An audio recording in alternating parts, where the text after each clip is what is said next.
Right, we're starting our webinar now, and so I can't wait for the attendees to come in so they can enjoy this fabulous day that Stephanie Gale has arranged for all of us.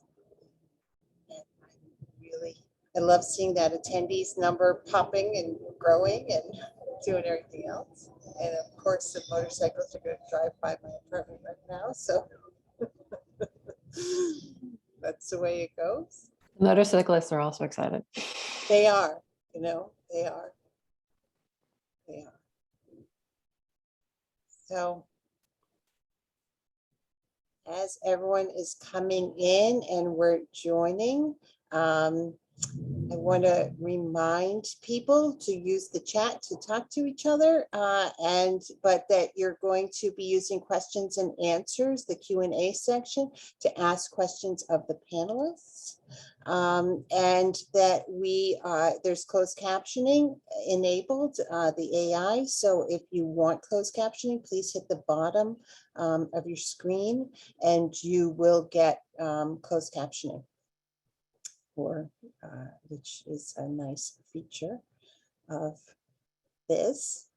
And so I am going to officially welcome everybody. So my name is Julie Henriquez, and I am the Executive Director of Sisters in Crime. And I am really, really happy to introduce this Sync into Great Writing, our October version. So Sisters in Crime does monthly webinars. We also do Sync into Great Writing, which are more than a webinar, they're more of a workshop. And they are substantial events that we do twice a year. We do one in March and we do one in October.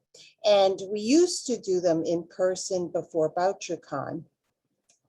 And people like that, but only a couple of hundred people could participate. And while live workshops are fabulous, the fact that we moved to virtual means that hundreds of people can participate live and also in the recordings. We're really grateful to all the panelists who have joined us today to be part of this wonderful event that Stephanie Gale has arranged.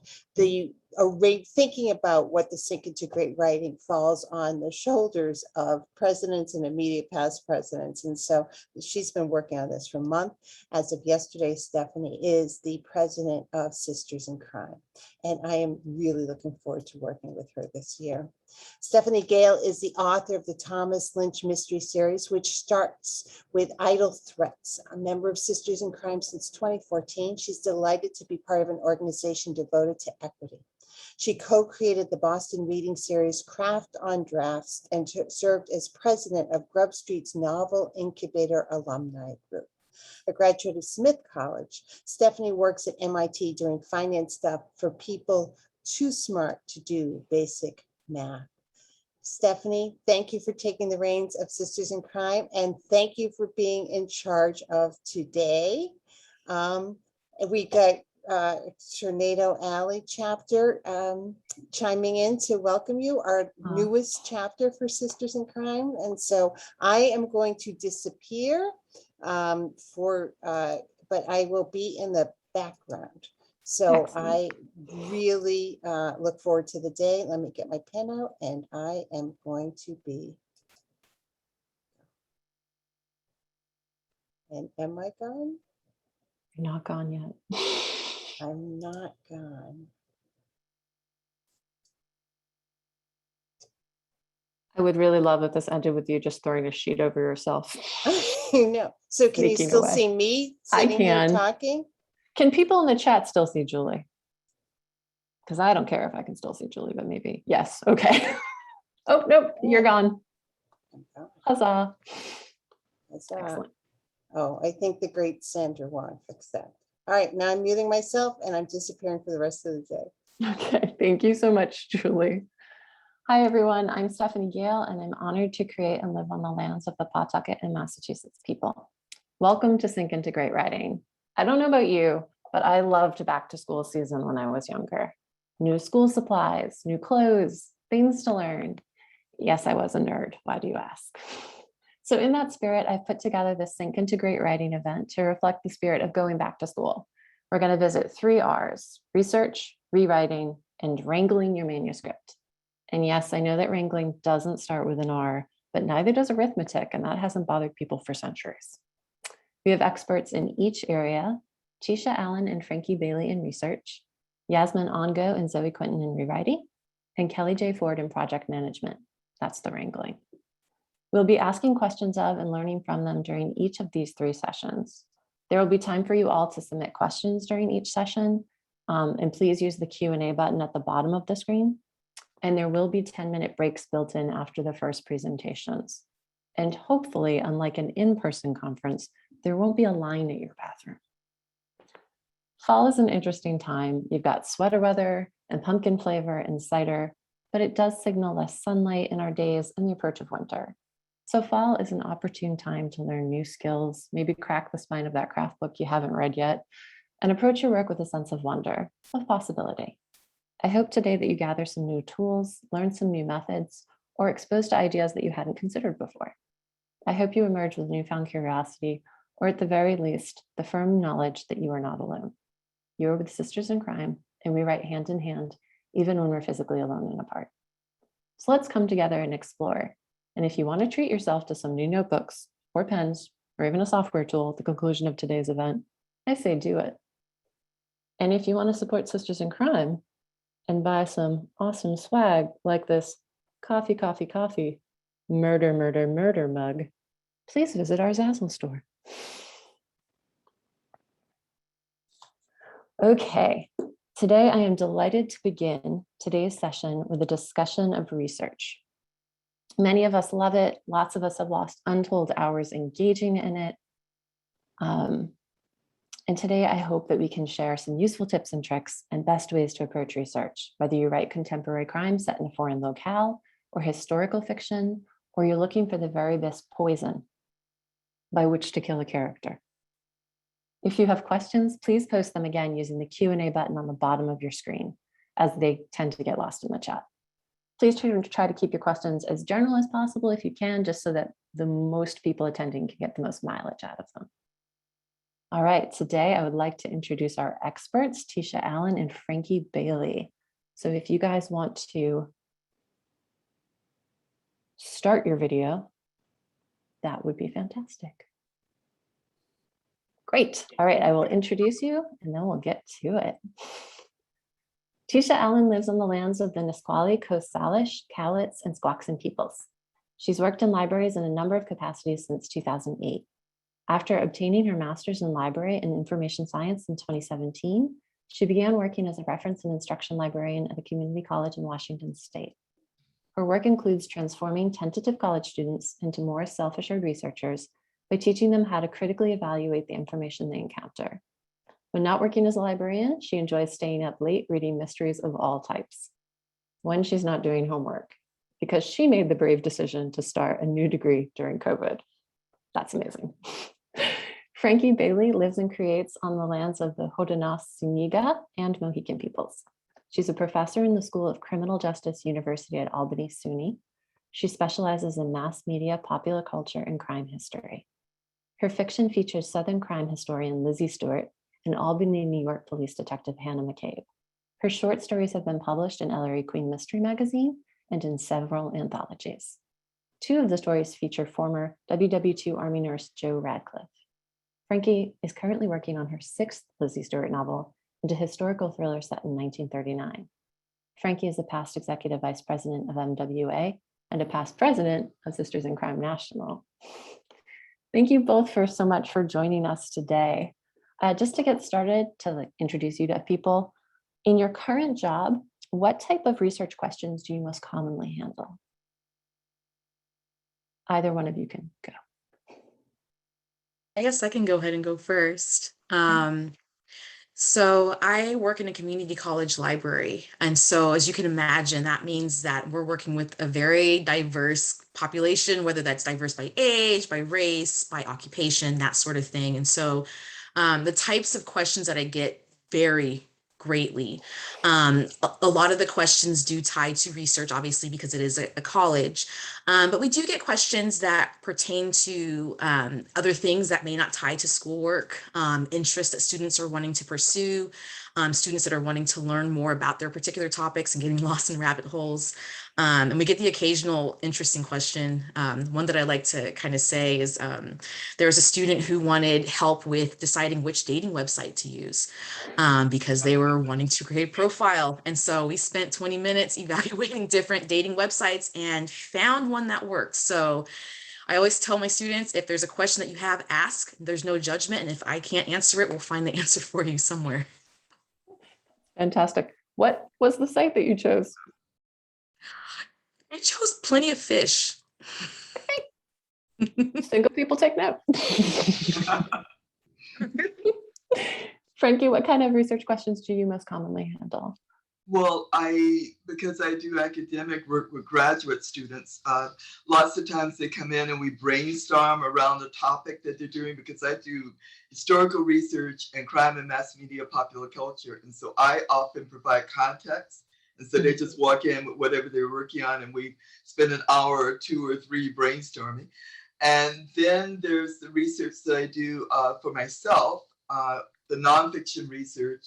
In my area of research right now, looking at dress and appearance in crime and mass media, popular culture, American history. And then I do the research that I do as a fiction writer. And then occasionally I get questions from other writers, and then I do presentations, lead book discussions, and so I do research around that. So I do a lot of research. I spend most of my day doing research. Fantastic. One question I hear from other authors is, how do you find names for characters in stories or books? And are there resources that either one of you would recommend, particularly if you want period or place appropriate names? Who should go first? It Go doesn't first this matter. time. Since that was first this time. Yeah. So there is a source that you might not think of. It's the Social Security Administration, ssa.gov. They actually have the top 5 names in each of the last 100 years. They also break it down by state, so you can search by state from 1960 to 2020. There's another resource, businessinsider.com. They have popular names going back top 10 for the past 100 years. There are lots of sites for mothers to be, where you can go and search, but you can search by state, by region of the country, multiple sites online. But I like Social Security Administration, because that's a really good one.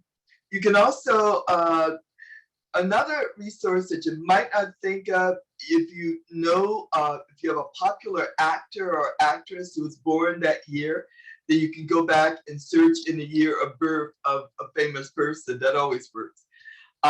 Lots of names come up that way. And then there are small books that you've probably seen in Hallmark and other card stores, where you can find the year you were born. And that gives you links to other sources. So there are lots of things available. Fantastic. Teisha, I saw you nodding about the Social Security Administration. Yes, that's actually one that I've used in a drama class. They were doing a period piece reenactment, and I was trying to figure out, okay, what can we use in order to find historically accurate names? And so that's the one that I was going to bring up as well. That's a very well-known one, and they have different ways that you can break it down by decade, in addition to what Frankie had said. There was one that I came across that one of my students actually pointed to me, and it's from the Historical Novel Society. And so they have a way for you to search for those names as well, if you're wanting to look at it from the historical perspective in a different way. And I just wanted to kind of throw out there that looking at the historical societies can be a way to do that if you're looking for a historically accurate one too. If you're wanting to look for it by specific population, ethnicity, that sort of thing. That's a way to go about it too. Excellent. All right. Piggybacking on the idea of history, are there resources you'd recommend for writers looking for historically appropriate details? So like fashion or recipes or cars that people drove?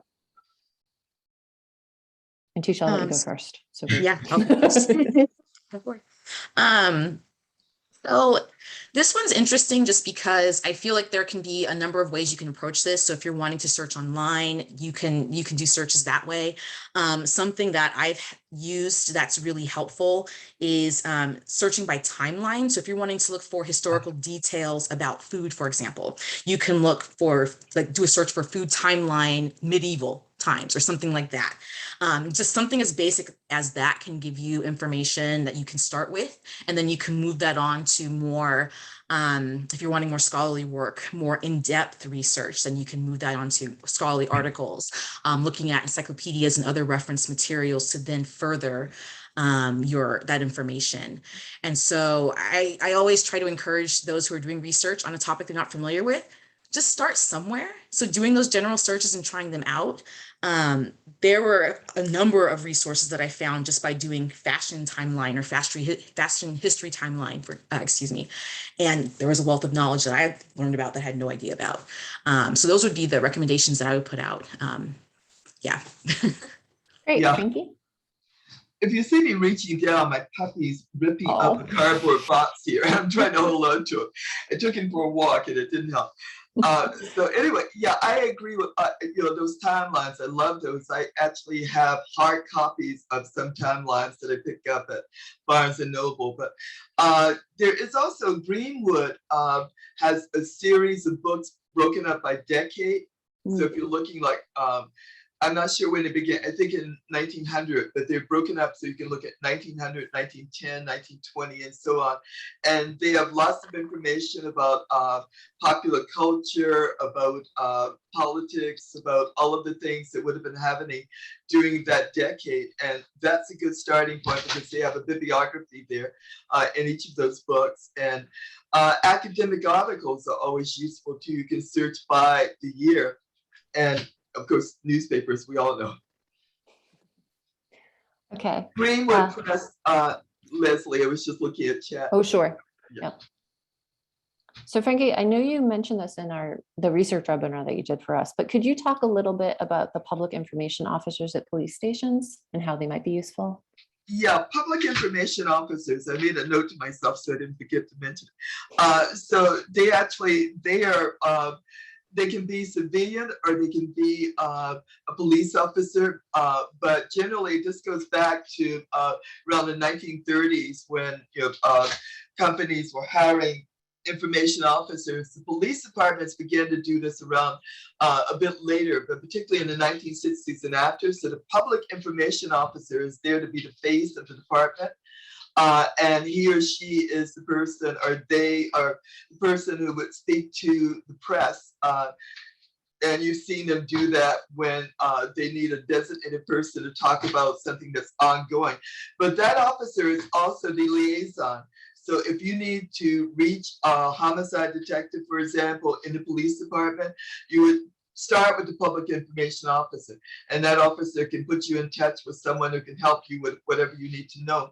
If the officer doesn't have the information themselves, that officer is also going to be useful when you need to find people in other departments, other units. If there's some record or some other information that you need that's not available in the police department, that officer may be able to direct you to where how you would access those records. So that's the starting, he or she or they would be the starting point for whatever you're looking for. Perfect, thank you so much. Since we are by and large crime writers, or at least crime readers, if someone today on this Zoom is looking for a crime for inspiration, is there a good repository of crimes or someplace they can just go looking? I'll let you begin. There are a couple that, and I can post these in the chat. because I know you listed newspapers as one spot, which is one that we use in the criminal justice program when I'm working with those students.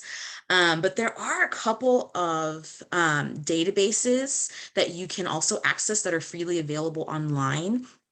And there was another one, let me post it, another spot before I post it in the chat that you can look for repositories is looking through universities and some of the guides that they create. So if you are wanting to search online for just a repository of crimes, type in repository of crimes. You can type in your state, and that will bring up local universities that have that information and how you can access it specifically. That is a way that's been helpful as I've been helping my criminal justice students online during COVID, because we don't have access to some of those other resources that we would use in person. And so that's one spot that, at least for me, that has been very helpful in trying to at least find those lists. Another way, just very general, if you're wanting to look for something really quirky, is look for quirky crimes, a list of quirky crimes. So if you're wanting to start somewhere very basic, then you can look that way and then go look for those crime repositories specifically. So sometimes that might be accessible online through those university databases, like I said, and sometimes you do have to be a student or an employee, but for the most part, you can find free ones online as well. Great, Frankie, anything to add? Yeah, I was just about to type a name in, and yeah, I agree with that. The database, John J. College has, crime database going back to, I think it begins in the 1960s with some of the things they have there, but that's a good source. I'll put that in chat in a moment. There's a professor who's a law professor, Douglas O. Linder, Nider, I'll put it in chat. He has on his website famous trials. And it's very informative about the information there. You can, for example, find Lizzie Borden and the transcripts, excerpts from the transcripts, testimony. So it's not just a list of crimes themselves or the trials themselves, but his information he's collected about that. There are historical societies, again, at the local level. They're really helpful. Local history books are always helpful.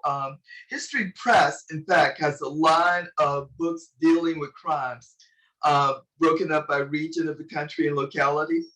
The reference section in the library, I don't want to plug myself, and forgive me for doing this, but I have to mention, if you are near a university library, a colleague and I at another university, we have a series of books, famous crimes and trials, crimes of the century, crimes of the century, focusing on the 20th century. And they are actually with contributors who found we had like hundreds of crimes, hundreds of trials, and they have articles about those crimes and trials. So that's a good starting place in terms of finding bibliographies. You can find some other books like that in the same place in the reference section at university libraries or larger public libraries. And at the public library in particular, there's a true crime fiction section, a nonfiction section for crime. Usually around 364, I think, in terms of Dewey Decimal. Then Goodreads also sometimes has a list of books that people have listed there, and you can search Amazon for true crime books, and they'll turn up as well. And I'll put those the name of the professor in the chat here. I love a good Dewey Decimal reference number drop. That was amazing, Frankie. That was impressive, Frankie. Impressive. I try to remember that. Knowing librarians are going to get me if I get that one wrong. Oh, no, you're good. I work in Library of Congress now, so I'm a different spot. So I once worked in a library that didn't use either of those. It uses something named after a person, and I found it troubling. I was like, what is this?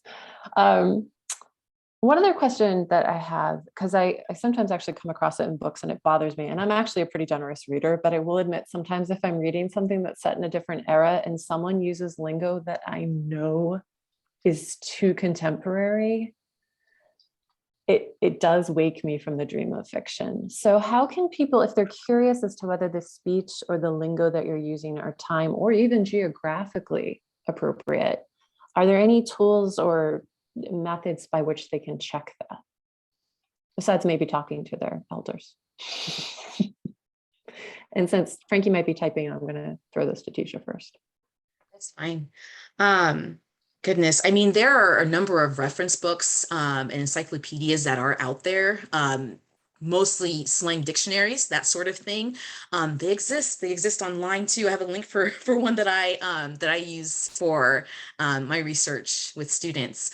Another way to approach it, though, if you're looking online, is searching for. I wrote it down. Colloquial words. So if you want to look within a particular population, you would type in that particular community's name or location, that sort of thing, and then colloquial words, and you'll come up with a number of resources that can provide you that information. You can do it by time period as well. That has been helpful just because obviously you want to make sure that you're accurate. One thing that I would say though is if you are looking online and you're coming across a website that you're not sure of, I would suggest writing down the words that you are seeing listed and then checking them against other more reliable sources. And so like what I've had students do before was they would go do that search and then go to their public library or come back to me so that we could do that research together. And so I think if there's any time that you're not really sure because you can't confirm it, check that against another resource, like a reference book and that sort of thing. It's a great idea. Frankie, anything about? Yeah, I agree with that. And I often go to the dictionary to find out when the word or phrase began to be used. There is, the only thing I would point out about this, there may be a lag time if you're writing fiction between when a word becomes commonly used and when ordinary people begin to use it. And you have to be aware of age as well. Who is actually using a phrase or a word in a given time. If you look at the 1920s, for example, there would be slang that teenagers and young people might be using, but older people might be resisting. So that's one thing to keep in mind. The other thing I would point out there, in terms of region of the country, you have to be really careful. I'm from the South, and I'll give you an example. My first publisher, they were based in Tennessee. I'm from Virginia, and I use a word or phrase historically that the Tennessee editor didn't recognize because they didn't use it in Tennessee. So you need to be careful even when you're looking at something that may be in common use about how it was used or how it might have been changed. And it was a simple, it was the use of a verb that we used and they didn't use in making the same comment. So that's one thing I would point out. And of course, living in New York, there's certain things that New Yorkers say that Southerners don't. So keep that in mind. Yeah, and that's a really good point too about slang in generational use, I think. I don't think my dad knows what yeet means. Right. I'll test him later today. So as I was thinking about research, I did start thinking about accessibility, because when I think about research, I think a lot of sources are primarily visual, and some are audio. But if people are visually or hearing impaired or need some sort of accommodations, are there tools available that make it easier for them to access this stuff? There are a number of ways. There are a number of ways you can approach that, I think. Depending on where you live, there are organizations, like for example, I live in Washington State, and we have the Washington State Department of Services for the Blind.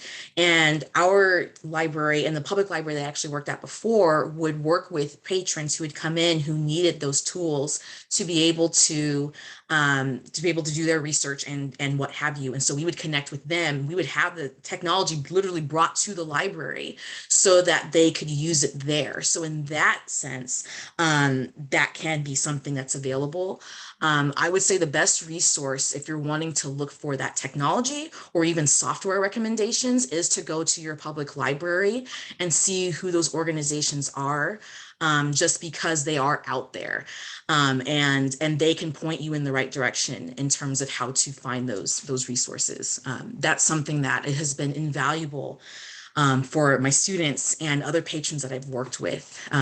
That would be my recommendation, although I know there is a number of other ways, that you could go about it. That would be the one I would say. Okay.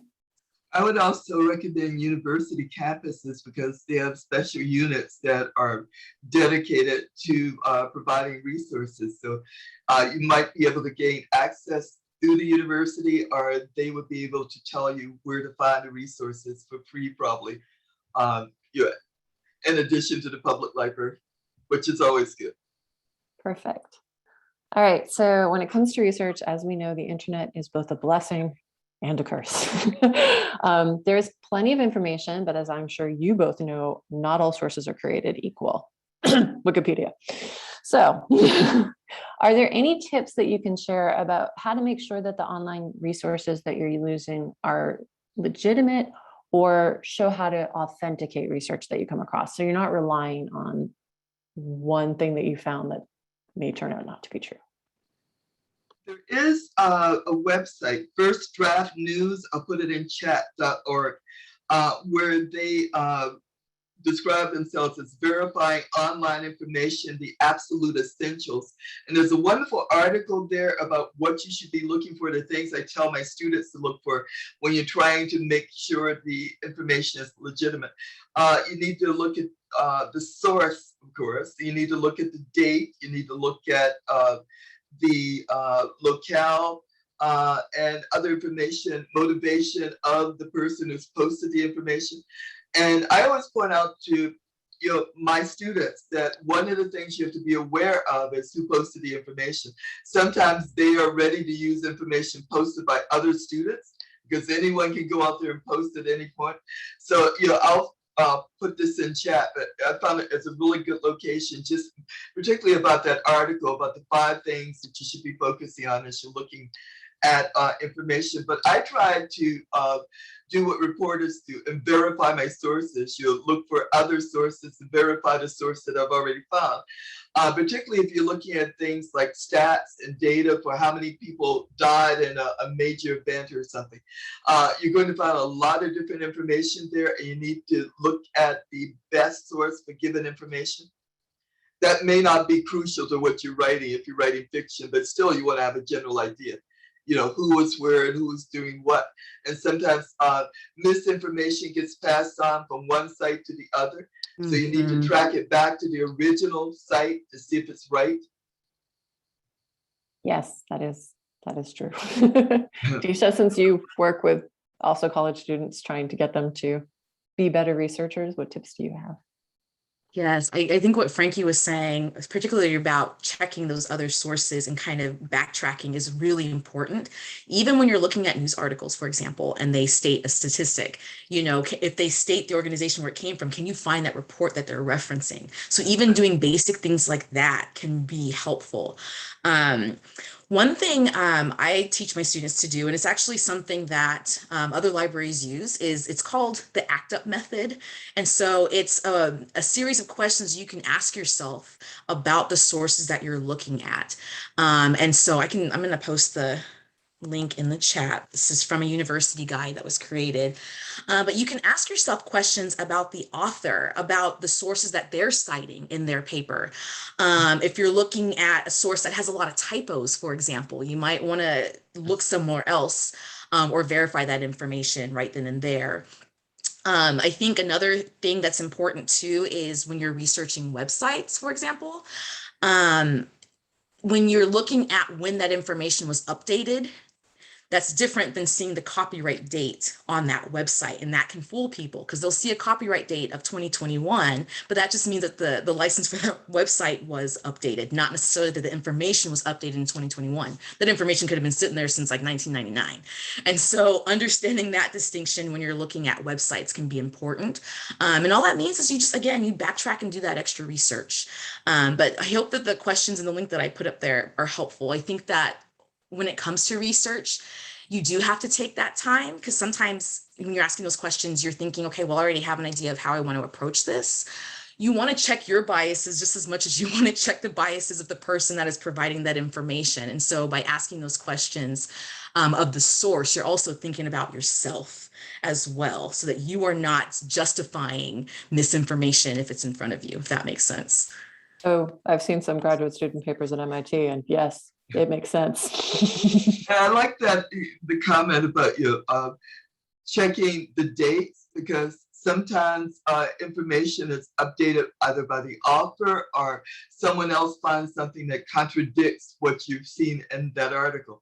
So it's always important to have the latest information that you can find, rather than something that might have been written 20, 30, even 10 years earlier, or last month sometimes.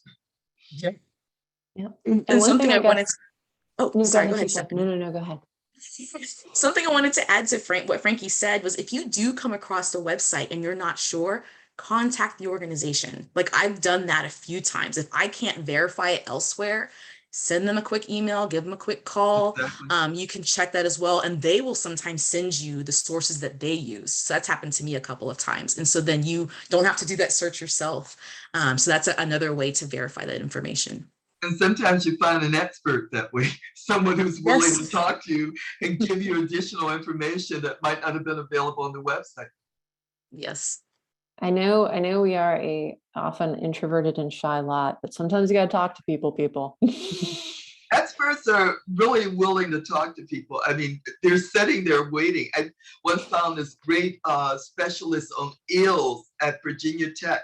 I needed to know about their nesting habits, and I emailed him, and he was so great. I mean, I acknowledged him in the short story. I was, but I mean, that was, they're sitting there, like I said in my office a lot of times, waiting for someone to say something, call me, talk to me. It's true. People who are experts in their field do like to talk about the thing that they're experts in. And their families are probably tired of hearing about it. So give them a call. Oh, I know. So public libraries are great. University libraries are great. But are there other public town, city departments that might be useful to folks when they're researching a particular topic?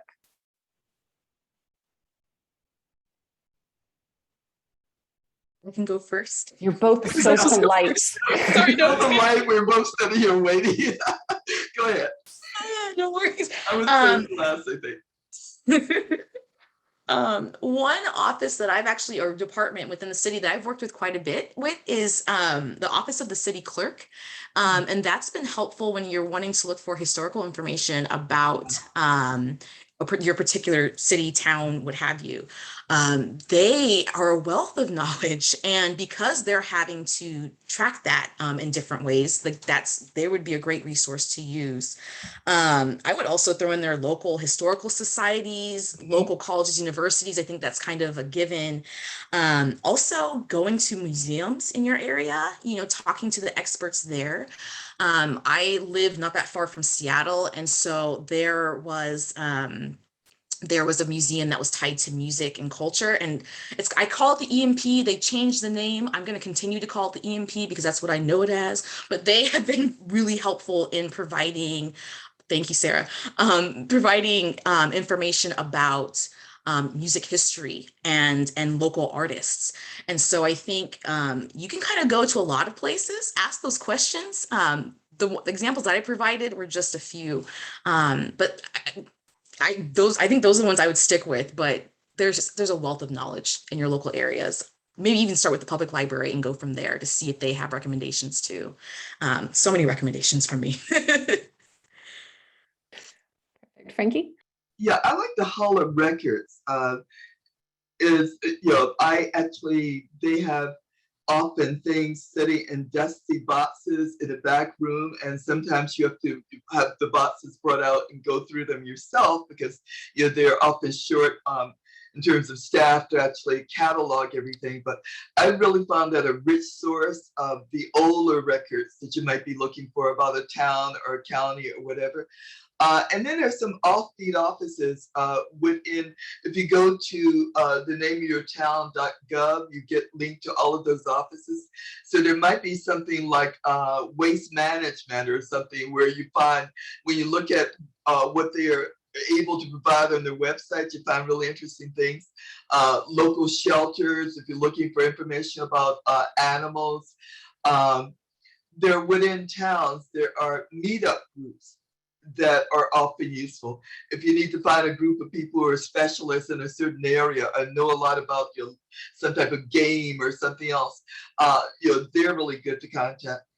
There are reenactors. That's another, if you're looking for people who can tell you about costumes, about weapons, about language. Here in upstate New York, for example, the Revolutionary War reenactors. If I were in the South, it would be the Civil War reenactors. We have the Renaissance fairs where you can go and talk to experts. We have houses that are the homes of General Grant, for example. So there are specialists that are in that area where you can go and talk to them. So there are all kinds of, if there's any topic that you want to know more about, you can just Google it and find a group of experts. In almost any topic. I can't think of anything I've ever Googled and not found someone who knew something. Perfect. Thank you so much. As people are doing research and they're amassing, I actually have a bunch of articles just lying in a pile in my office, not the best organizational method. Do you have any preferences or suggestions for how to keep track of the research that you're gathering, whether it's software, whether it's, notebooks? What do you use or what do you recommend? So I'm kind of old school. Like I love sticky notes and index cards and just being able to see it physically. I need to see the thing. But something that I started doing recently that's kind of interesting is I use PowerPoint presentation slides as virtual index cards. And so if I have an article that I'm reading and I have bullet points that I want to include, I'll include it on the slide. And that way I can rearrange the slides like I would index cards, so that I can keep track of my research. So that's something that I recently started doing to keep tabs on my research. I know that there are a number of different software platforms that are out there for that. I like it old school. That makes two of us. Yeah, I actually, when you're talking about articles, Paula, I have boxes of articles here for what I'm working on because I like to be able to take the article out and write on it and do all those kinds of things. I have gone because I have a friend in the history department who told me I was old school, and I use my camera sometimes to take pictures of a record or something else I'm looking at.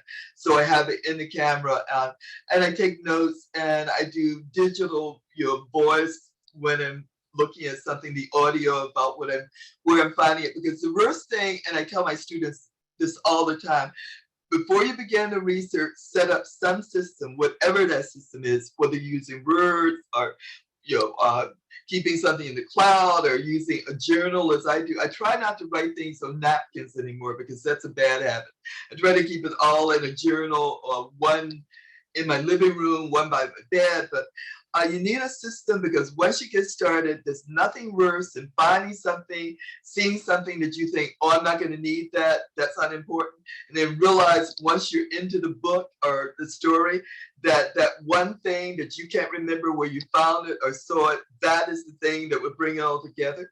So I actually keep a journal and I put it online in Word as well. So I've been in multiple places where I have a bibliography and it's annotated. So I break down what was there and what I found interesting, but not particularly useful. So I can go back later and find it. And it's broken down by author, by title, by page number, by box, by wherever I found this thing.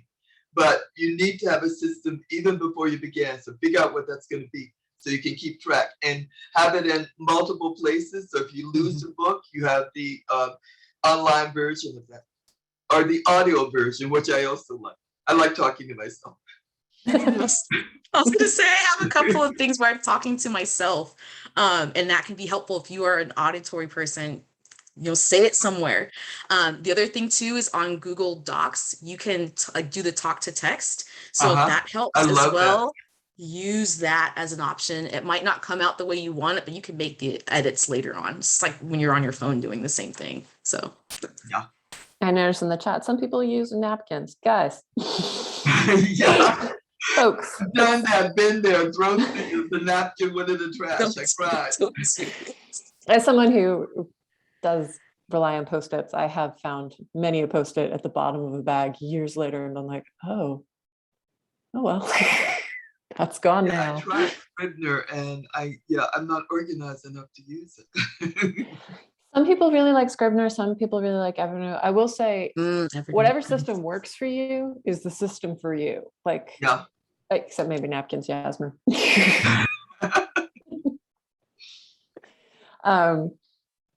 But yeah, I mean, I wouldn't try to force yourself to use a system that feels cumbersome or doesn't make intuitive sense to you, because those are the systems you abandoned halfway through your research. And that's, like Frankie said, it's good to have something that you use throughout.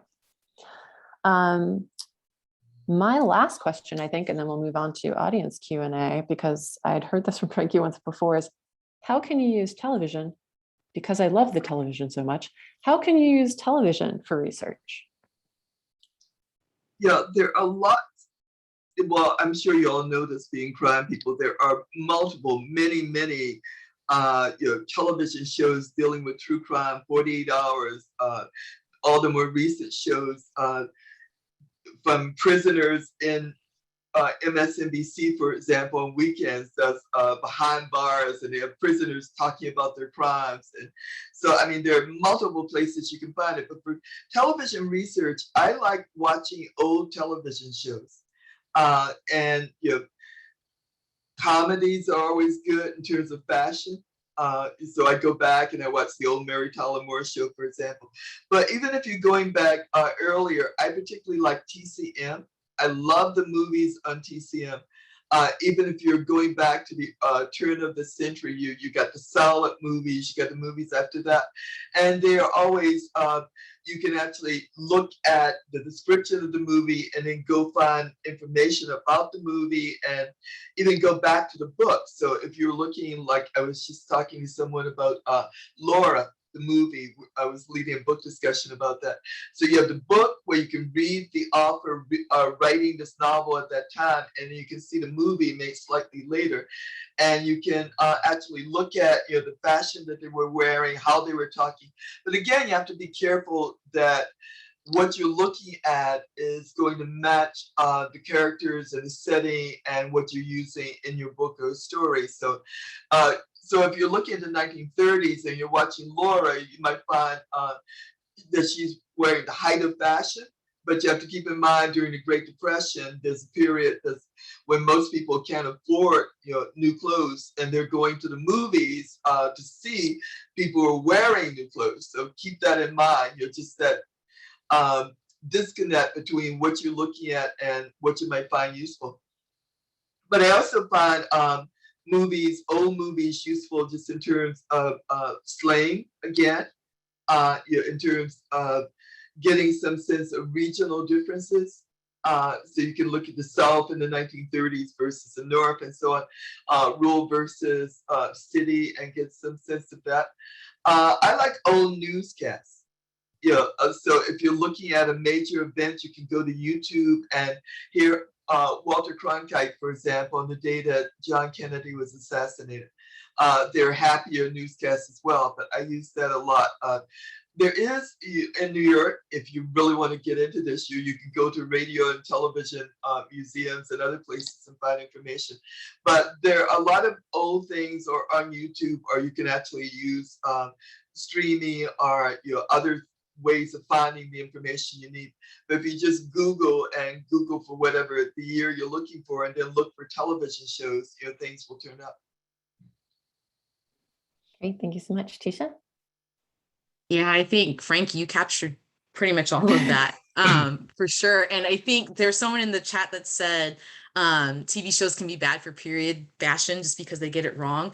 And so whenever I am advising students who are wanting to use a television show as a resource, I tell them to treat it like Wikipedia. Like, Wikipedia can be a great place to start that process, but you still have to verify that information. And so same thing with TV shows. You want to make sure that what you're seeing is what is actually there or what's historically accurate, etc. And so taking those notes as you're watching is important. And one thing that I wanted to also add is when you're watching TV shows, that's another way of interacting with information. You know, some people like reading the books and reading articles and what have you. And maybe watching a movie for you works. And so I think to Stephanie's point before about the researching strategy that you come up with to store your information, you want to do the same thing with your researching process. And so find what's comfortable to you so that you can find what works. But I think with television, it can be a great way to engage with information that's not words on a page, just because we all interact with it in different ways.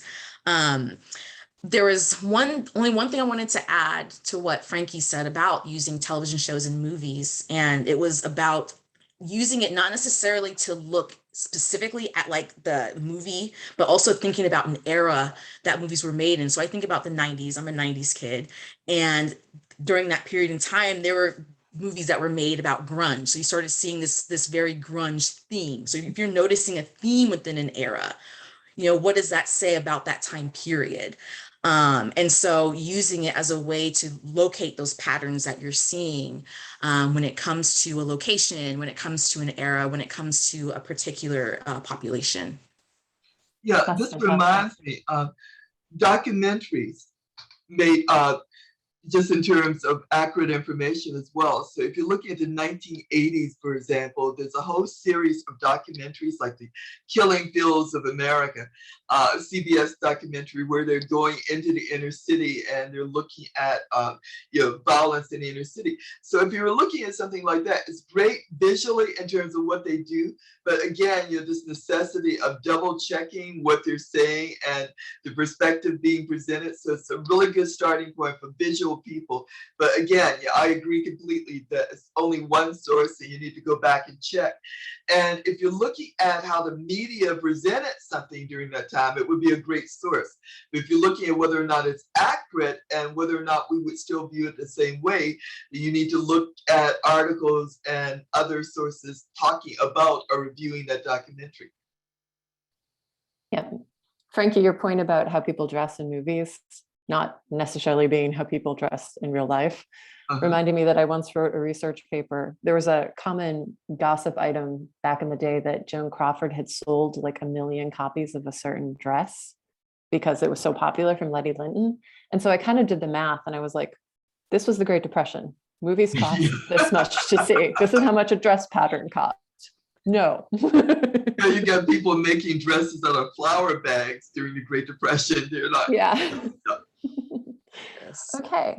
Oh, before we continue, people are very concerned that they're going to lose the fantastic amount of resources in the chat. So I just want to talk you through that. If you go into the chat and you look at the bottom, there are 3 tiny little dots in the lower right corner. If you click on that, there is a button that says Save Chat. And in this way, you can get it, I think it's emailed to you, but you're able to save the chat and its contents so you won't lose it. You can also go back and watch this webinar later once we've archived it. So I don't want anybody to develop anxiety that all of the fabulous resources we've been sharing will disappear forever. I assure you they will not. But again, can't find the button either. I see the 3 dots, I guess. I wonder if it's only a panelist feature. I'm so sorry. It probably is.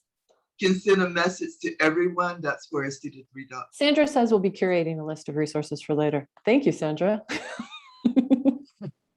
I'm so sorry that was false advertising. It's available to me, I think, partly because I'm an alternate host. So, do you want me to save? I mean, I could save it on my end and email it to you. That would be fantastic as well. Okay. Thank you. Will do.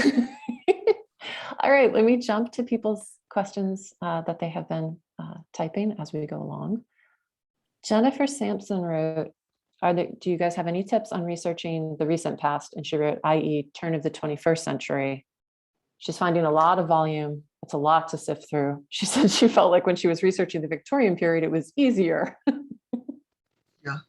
So I guess any way to pare down that maybe might be, and that would be useful for everyone. If you're finding too much, how do you sort of narrow it?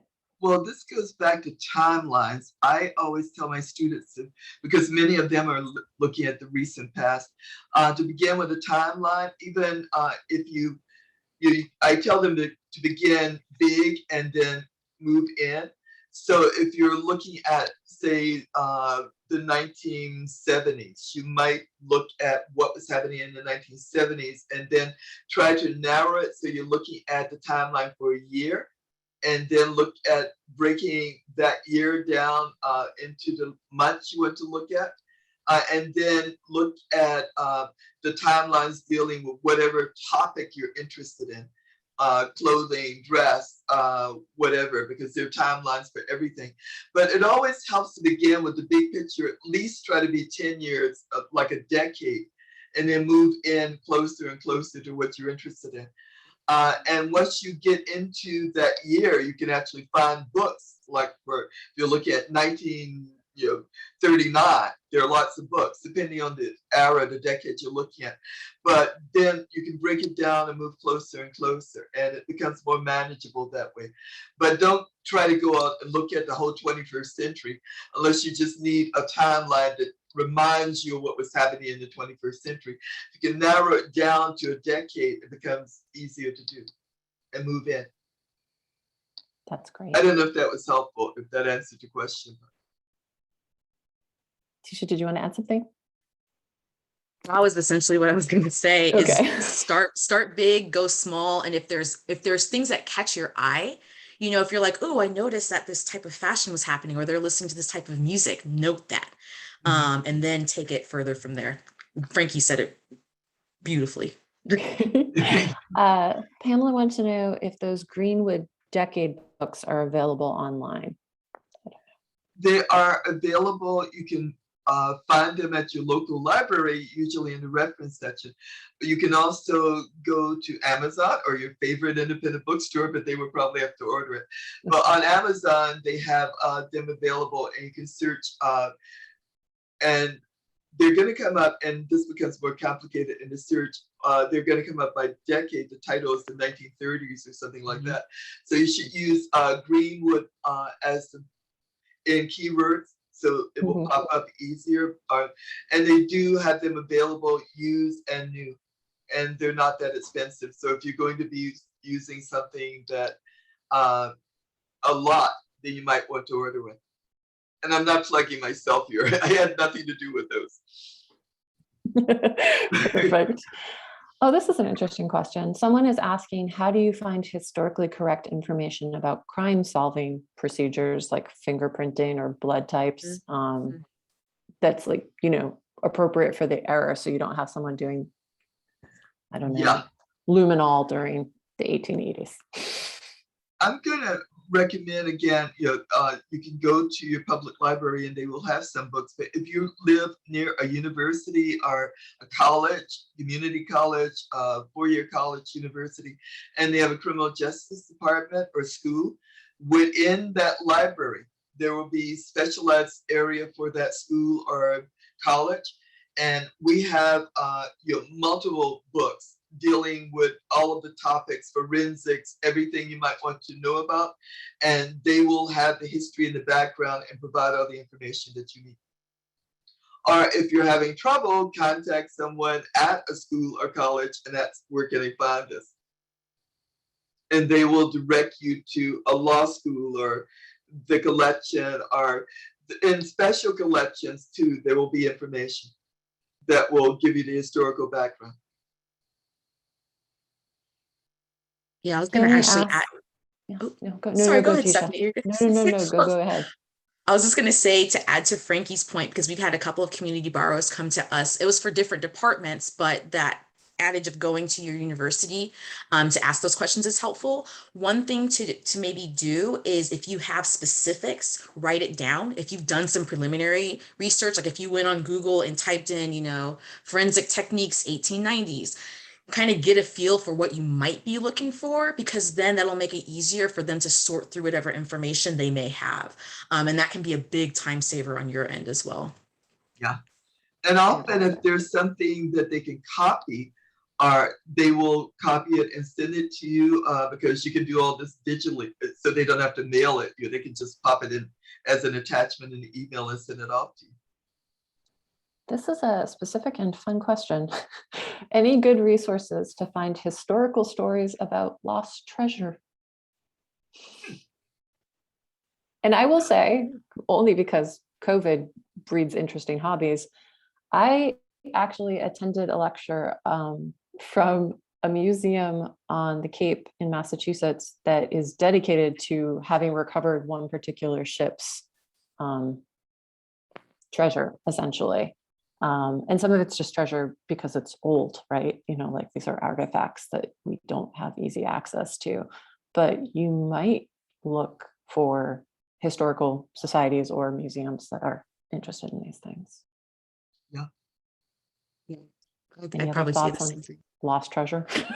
Have you considered watching Goonies? There are documentaries on YouTube again, where you can search lost. In fact, I was looking at stolen artifacts just last week, and that's why I know this, where you can actually find information of people, researchers who are looking for lost treasures, and they have documentaries. If you know what you're looking for, if you know the treasure map or whatever you're interested in or whatever, you can search by that, or you can just search in general for lost treasure, and multiple things will come up like deep sea diving and other kinds of things. But there are museums where they will have artifacts and they're searching for the other part of this. So and there are experts at those museums who are curators for their collections. So that would be another way to go, starting with museums and also using YouTube and searching by keyword. Fantastic. Rosemary asks, what about Army government sources? I need info on Rocky Mount Arsenal in Denver. So I guess I can start with this one, or start this one off. What I would recommend with that is if you do what's called a domain search. So if you're on Google, there's a formula that you can use to search only government websites. So you're being able to sift through the information that you're looking up. So I'm going to put that formula in the chat if it'll let me do that. Oh, there it goes. Perfect. So essentially what you do is whatever keywords you have, so you had that particular location, you would put that in there, and then you'd put the word site, so SITE, colon, and then gov. And if you wanted to look for organizational websites, you can do the same thing for educational websites. But what that can do is at least it'll help you sift through information that might come up if you just did a general search. I would recommend starting there, just because what you can then do is if you see a particular government agency that's listed and you need more information, then you can connect with them directly. With the college that I work at, we work near a military base. And so we often get requests about looking for government information or being able to do research about government agencies. And that's something that has proved very fruitful for my students as well as myself. Because sometimes when you're trying to do that research on a particular government agency or something related to the government, it can be difficult to sift through some of the conspiracy theories and other things that might pop up. That's something that I come across. And so hopefully using that little formula that can help at least sift through that information, and then you can use that to then find more specific websites and agencies that you can connect with. I hope that answered your question. The only thing I would add to that, and bring suggestions about it, is I found an unexpected source, a veterans hospital here in Albany. I needed to speak to someone who had been an MP, and so I contacted the hospital. There was actually a unit there because they had to have security at this veterans hospital, and I was able to go over and interview this officer, and who also gave me some photos and scrapbooks and other things. So if you are striking out in other ways, a veterans hospital is one possibility. Also, if you have here in Albany, we have Army, not base, but for weekend soldiers, National Guard. That is another resource in terms of actually locating military officers. They do training on weekends, and they have they're just across, down the street from where I live. So that's a useful source. That's fantastic. Linda asks, is there a good online source for historical maps? There is, but I don't have the, I didn't write that down. I should have. There is, I will put it in chat once I find it or send it to you so you can post. Fantastic. Yeah, you can just shoot me an email. This might be our last question. I think it's a great one. Well, it's kind of a two-parter. So one question is, how do you write your, how do you move on from researching when you're in a rabbit hole? How do you avoid information dumps? I don't know whether they mean that in the writing or maybe just, do you see people clawing their way out of research, and how do you aid them, I guess, is one question. And then I'll ask the second part. Want to start? Sure. So one of my problems is I do go down rabbit holes. That once I get started with research, I can go off on a tangent and go on forever. But I try to limit the amount of time that I'm doing research. On the data I'm doing research, I give myself only a certain number of hours, and then I force myself to start writing. And then I go back and do some more research when I come to the next thing I need to know. My problem is that because I'm writing, I have a character who's a historian. I need to do what she would do. And so I need to do a lot of research in advance. And there's certain things with writing the other characters where I also need to do that. But I try to limit the time I give myself to do research before I write. Once I'm writing, then I make myself keep on writing rather than stopping and doing too much research. So that I wait until I'm going back and doing the second draft to go back and allow myself to go down rabbit holes if I need to. But sometimes, sometimes it's okay to go down a rabbit hole. Sometimes if you're stuck, you're just going to wherever it leads and letting yourself go there turns up all kinds of interesting things. Absolutely. So this kind of ties into that, and it's sort of a meta question. It's how do you decide when you have researched enough and are ready to write? Now with students, Teisha, I'm imagining deadlines might help you. Definitely. Deadlines, page limits, source limits, all of that.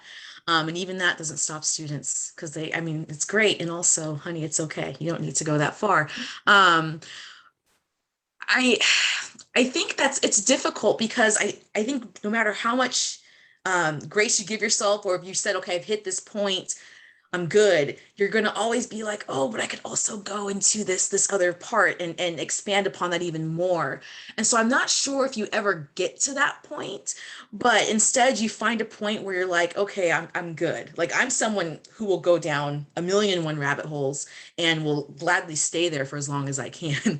And so for me, because of that, I'm always worried about not getting enough. And so just telling myself, okay, if I get to this point, then that's the point with which I'm good with, and I can continue forward. And you have to be very, very hard about that.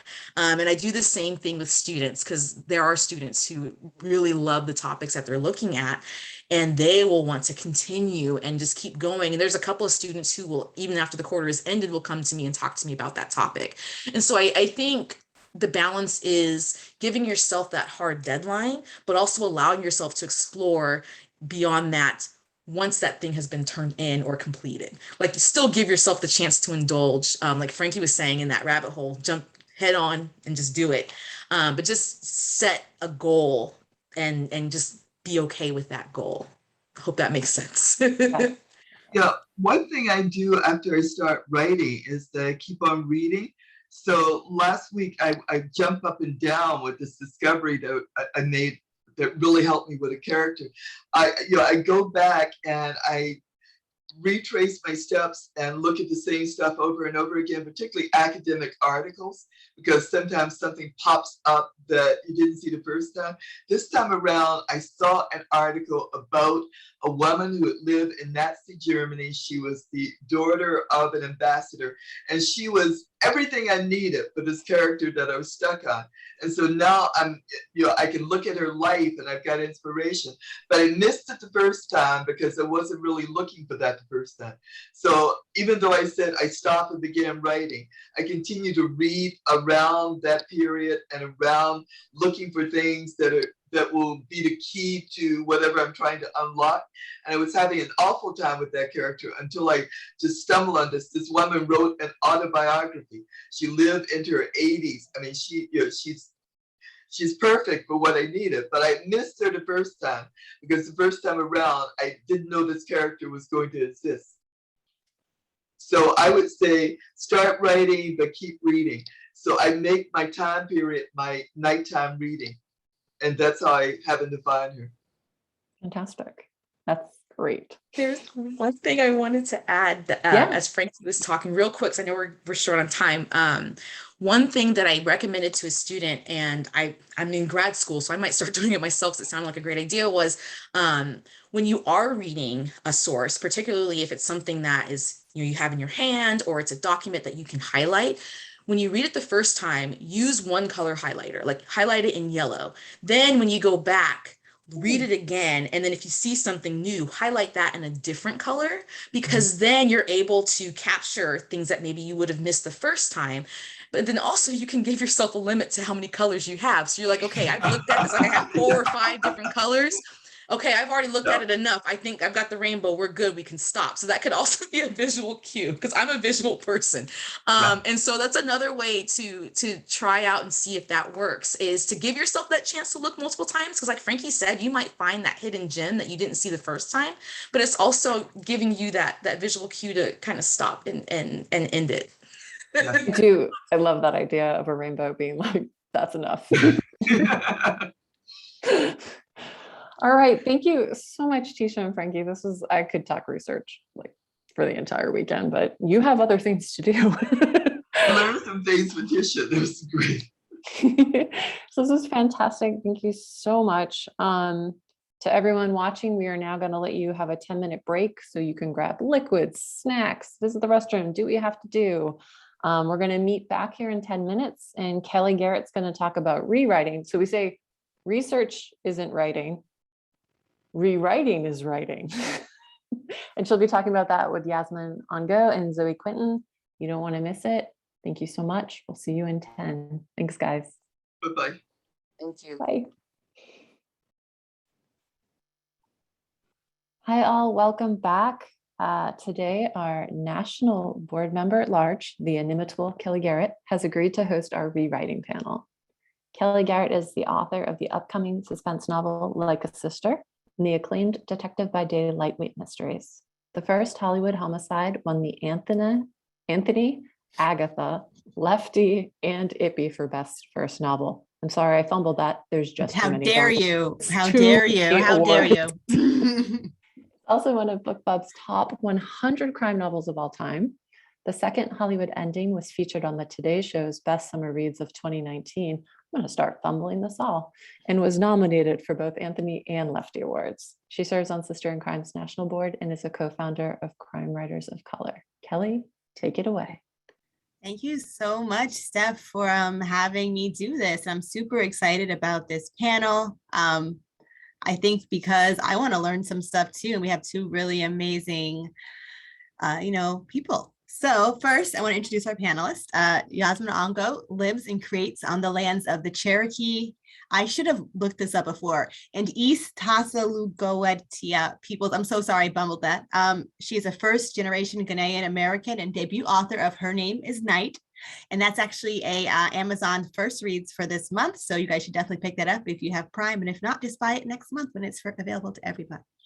She's from Northern Virginia, where she grew up in 2 cultural worlds.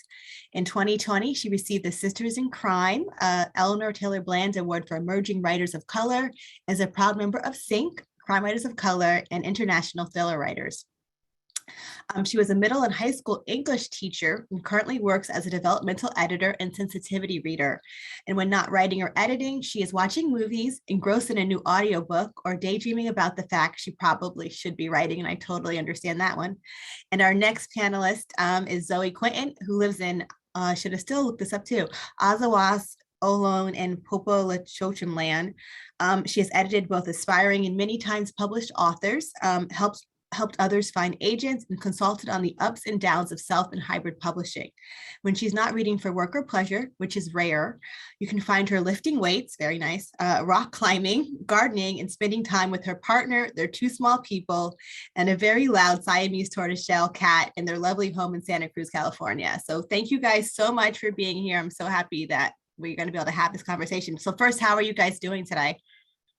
Thank you. I'm doing great, Kelly, and apologies in advance if any of those small people or the cat interrupt us. They've been put on strict warning, but you never know because felines and small people are uncontrollable. As established. I hope we get some sightings. I love cat sightings, and I love people sightings. We very well may. And then how are you doing?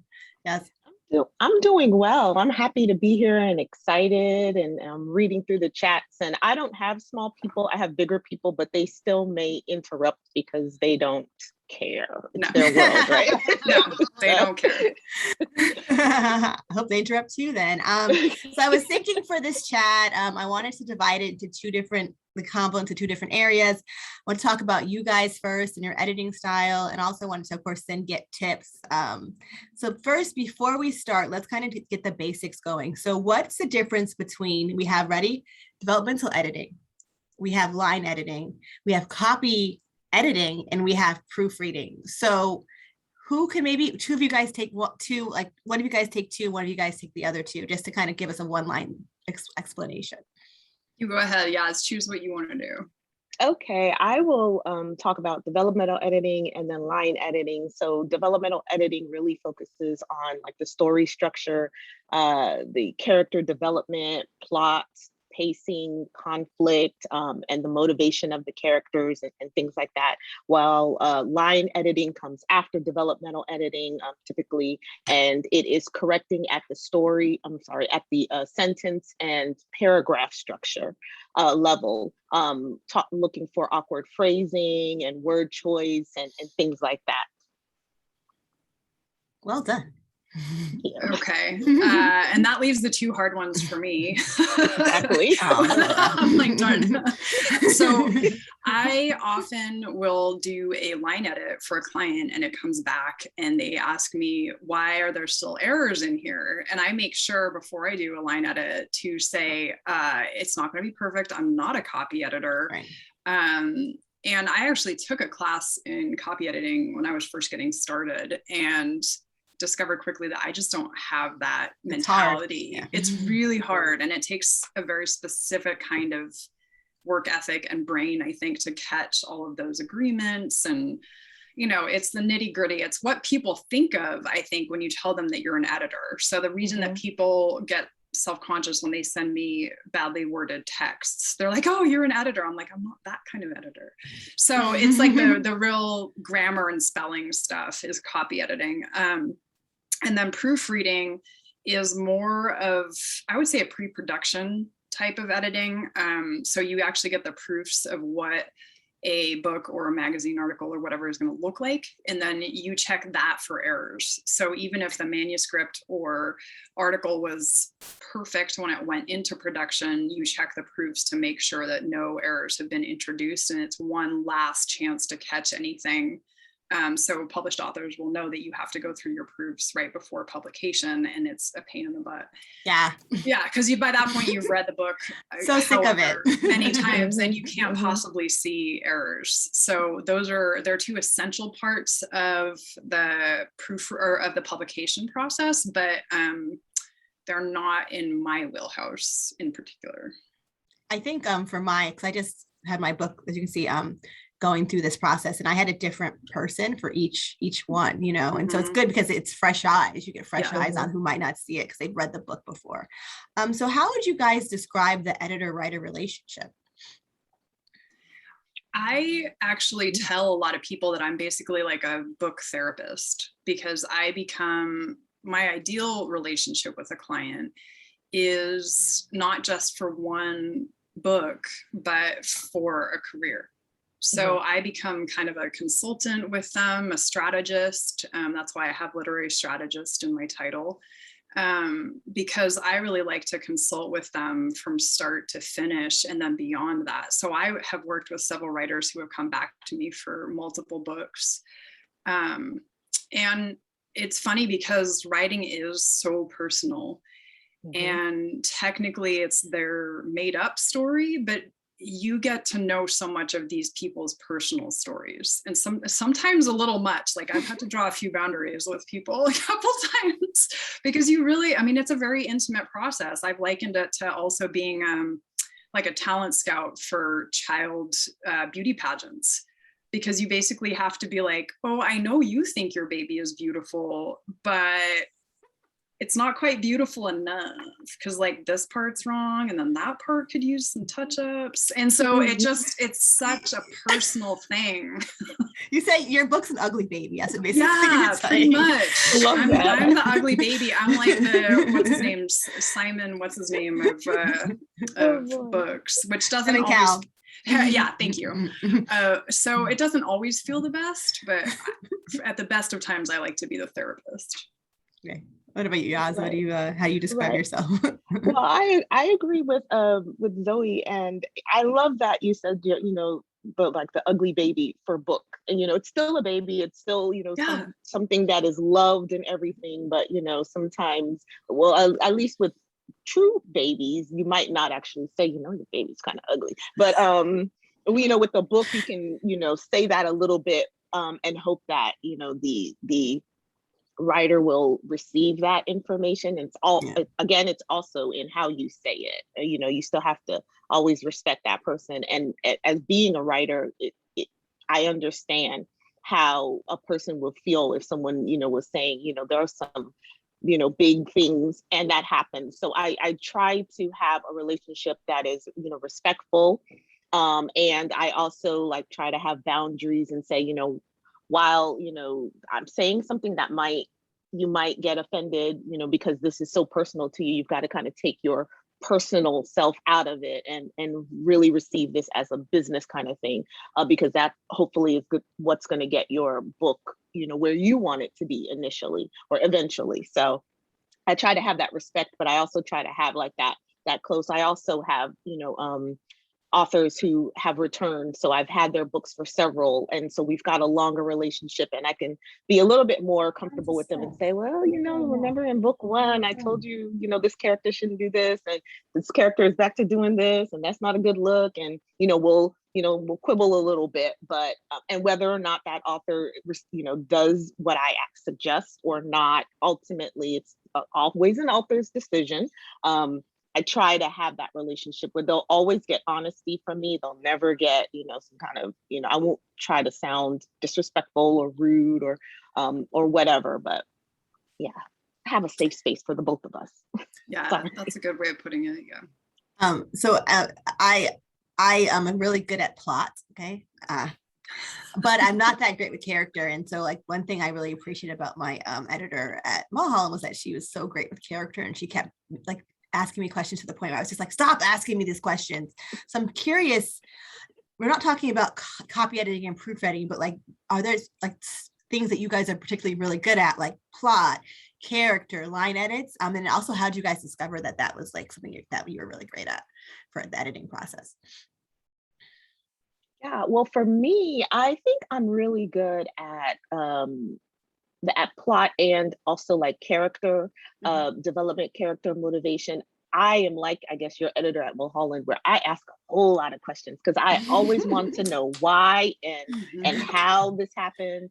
And I mean, like, even in my personal life, my husband and my kids will be like, do you really need to know that? And they won't watch very many things with me because I'm like, why did they do this and how and all this other stuff. And so that's what, you know, my clients will get from me are a lot of questions, but those questions are to really help them think about things that they haven't thought about, because you always want, especially with characters, you know, that 3-dimensional characters. And Kelly, I really find it hard to believe that you're not good with characters, because you know I always fangirl about Dana, and I'm like, that is the best character that I've ever read. And she, you know, when you have a character that literally makes the reader like yell out and like talk in the air, because I listened to it on audio, and like your family is like, well, you know, what are you talking about? And I'm just like, oh, I'm sorry, it's the character. But so, I mean, you know, kudos to you for that. Yeah. But so like, that's my thing. I really enjoy it. How did I find it? Because I've always been a voracious reader. You'll always hear that from people, I guess. And I have always been interested in like, what is the story and what really is like the granular, you know, basis of the story. And then also like the character. Why do these people do what they're doing? Whether you're making it up or, I mean, it always comes from somewhere. So like, that's me. Those are great questions for people to ask themselves when they're editing themselves. What about you, Zoe? What do you think your specialties are? It's such a good question, and I'm having to think about it. Mm-hmm. I know how I discovered it, which was also the same, just always having my nose in a book. And then, you know, the holes or the inconsistencies just kind of stand out to me. So yeah, I'm impossible to watch any TV or movies with. My partner's like, you've completely ruined movies for me, because oh, no. like 10 minutes in, I'll ask one question that like makes the whole thing fall apart. And he's like, and now our kids are starting to do it. So okay, nothing wrong with that. Yeah, sometimes we'll be like, okay, we don't tear apart this movie. No one say anything. Just mumble under your breath. Right, just watch it. I actually think if I had to say I specialize in anything, it's plot. So I find that people can get often really into character. They get really carried away with character. And then the plot is either not there or it's all over the place. And especially when you're writing something, obviously you're way up close to it. And so that's where I think a developmental editor is so valuable, is that they can take that objective step back and look at it from like a 5,000 foot view. And say, you know, there's nothing happening here, or your plotting is way off, or, you know, they've just talked to each other for, I don't know, 30 pages and nothing has happened. Right. I've literally sent clients feedback that says, we need to add a dead body. Right, yeah, I'm like, I feel like you needed a death in here. So I would say plot and that big overall view is where I specialize. So I know a big thing right now, which I think is a needed thing, is trigger warnings, content warnings, to let people know like what things are in this book that might, you know, trigger them for various reasons. And I know, Yaz, in your book, what I appreciated is that you have some, you know, really heavy subject matter, but you have a note in the beginning to tell people. So what about you guys? Do you guys have any like storylines or subject matters that you don't want to edit? It's funny, I have a longtime client that's just decided to write a nonfiction book that involves some very triggering subject matter. And she sent me an excerpt, and I mean, I knew it was coming, but even so, I found it very heavy. And yet I felt like it was very important. So I kind of had to push past that comfort level. But if someone had sent that to me cold, I probably would have said, that's not my jam. The one thing I don't know if it's that I won't edit it. It's just that I've never worked with a romance author. So that's just, maybe I'm, you know, getting clients in the wrong circles, because, you know, I do work predominantly in the mystery community, but there's a lot of overlap there. But for some reason, I've never gotten a romance manuscript, which is weird because there's so much romance being written. And I don't get a lot of sci-fi, but I really like sci-fi. So I think it's more of just what I don't see as much of than won't edit. Yeah, I think I would have to agree with that as well. I don't get typically a whole lot of romance. I've done a little bit before, so I would like to see some of that. I think it just depends. If I have like warning ahead of time, then I can kind of set my mind to it. Maybe something that's Yeah, no, I really don't have something that I would probably say no to. It would just have to be like a case by case basis, I guess. Mhm.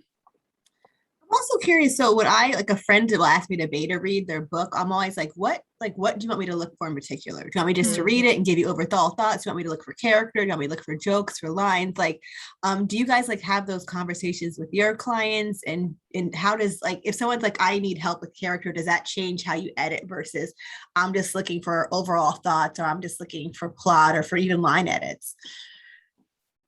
I'll often get people that will say, you know, for example, I'm struggling with certain things, you know, and then I'll definitely keep an eye out on that. But again, you know, they're already so close to their novel that they might not know what they don't know at that point. So I do definitely, what I tend to do is go back after I've read it once and look at what they were particularly concerned about, and then address that in my feedback in particular. But I try not to let that be a primary concern for me when I'm reading the book. And I almost don't like it when people tell me ahead of time what they need, because then it kind of biases how I read it. Makes sense. Yeah, it's the same with me. It tends to be an overall thing. And if I find something, then I'll just put that in there. And just like Zoe said, they really don't know, unless it's something like sensitivity reading, then they'll, you know, then I ask for specifics about what you want me to, you know, read for. But if it's something that is a developmental edit or whatever, then I'm reading holistically, and then I'm giving you everything, and then you can take from it what you will. I think I have this question a little later on, but let's ask it now because you brought up sensitivity readers. That has also become a very important thing that publishers are finally doing more of. And so can you, at the same time though, people tend to act like it's censorship to have another person read your book for certain things that could be problematic or offensive. But can you explain what a sensitivity reader is and just talk about that in the process? Right. So sensitivity reader is a person who will read for the things where they feel like they are more knowledgeable of, or they can also kind of read generalize and say, hey, you know, I think this might be an issue with like a certain group of people. You might check with someone who is in that group just to see if this is okay, if you're not, you know, very well versed in that. But like for me, if I'm reading for, you know, the African American experience, or first generation immigrant experience, or Christianity, Catholic, you know, Black woman, whatever, then I'm looking, you know, for certain things that might be triggers to a reader. And then I'm telling the author, you know, hey, this is something that's absolutely, you know, very offensive, and you might want to change this, or this is something, it might be a problem, so maybe think about revising. I'm pretty honest with them. And then I also let them know, again, it is your, you know, it's up to you. So for those who think it's censorship, it's not, because I can't make you take it out. I can just suggest that you do. And if you really, really are, you know, like steadfast and like, I just have to have this in for whatever reason, then you put it in, and you just, and I say, just be prepared to explain, you know, why you left it in and stuff. And so, yeah, my book has, you know, things in there that are very, very sensitive. And I, you know, try, and I also understand other people will try to the best of their ability to be as sensitive about those specific, you know, issues as they can be.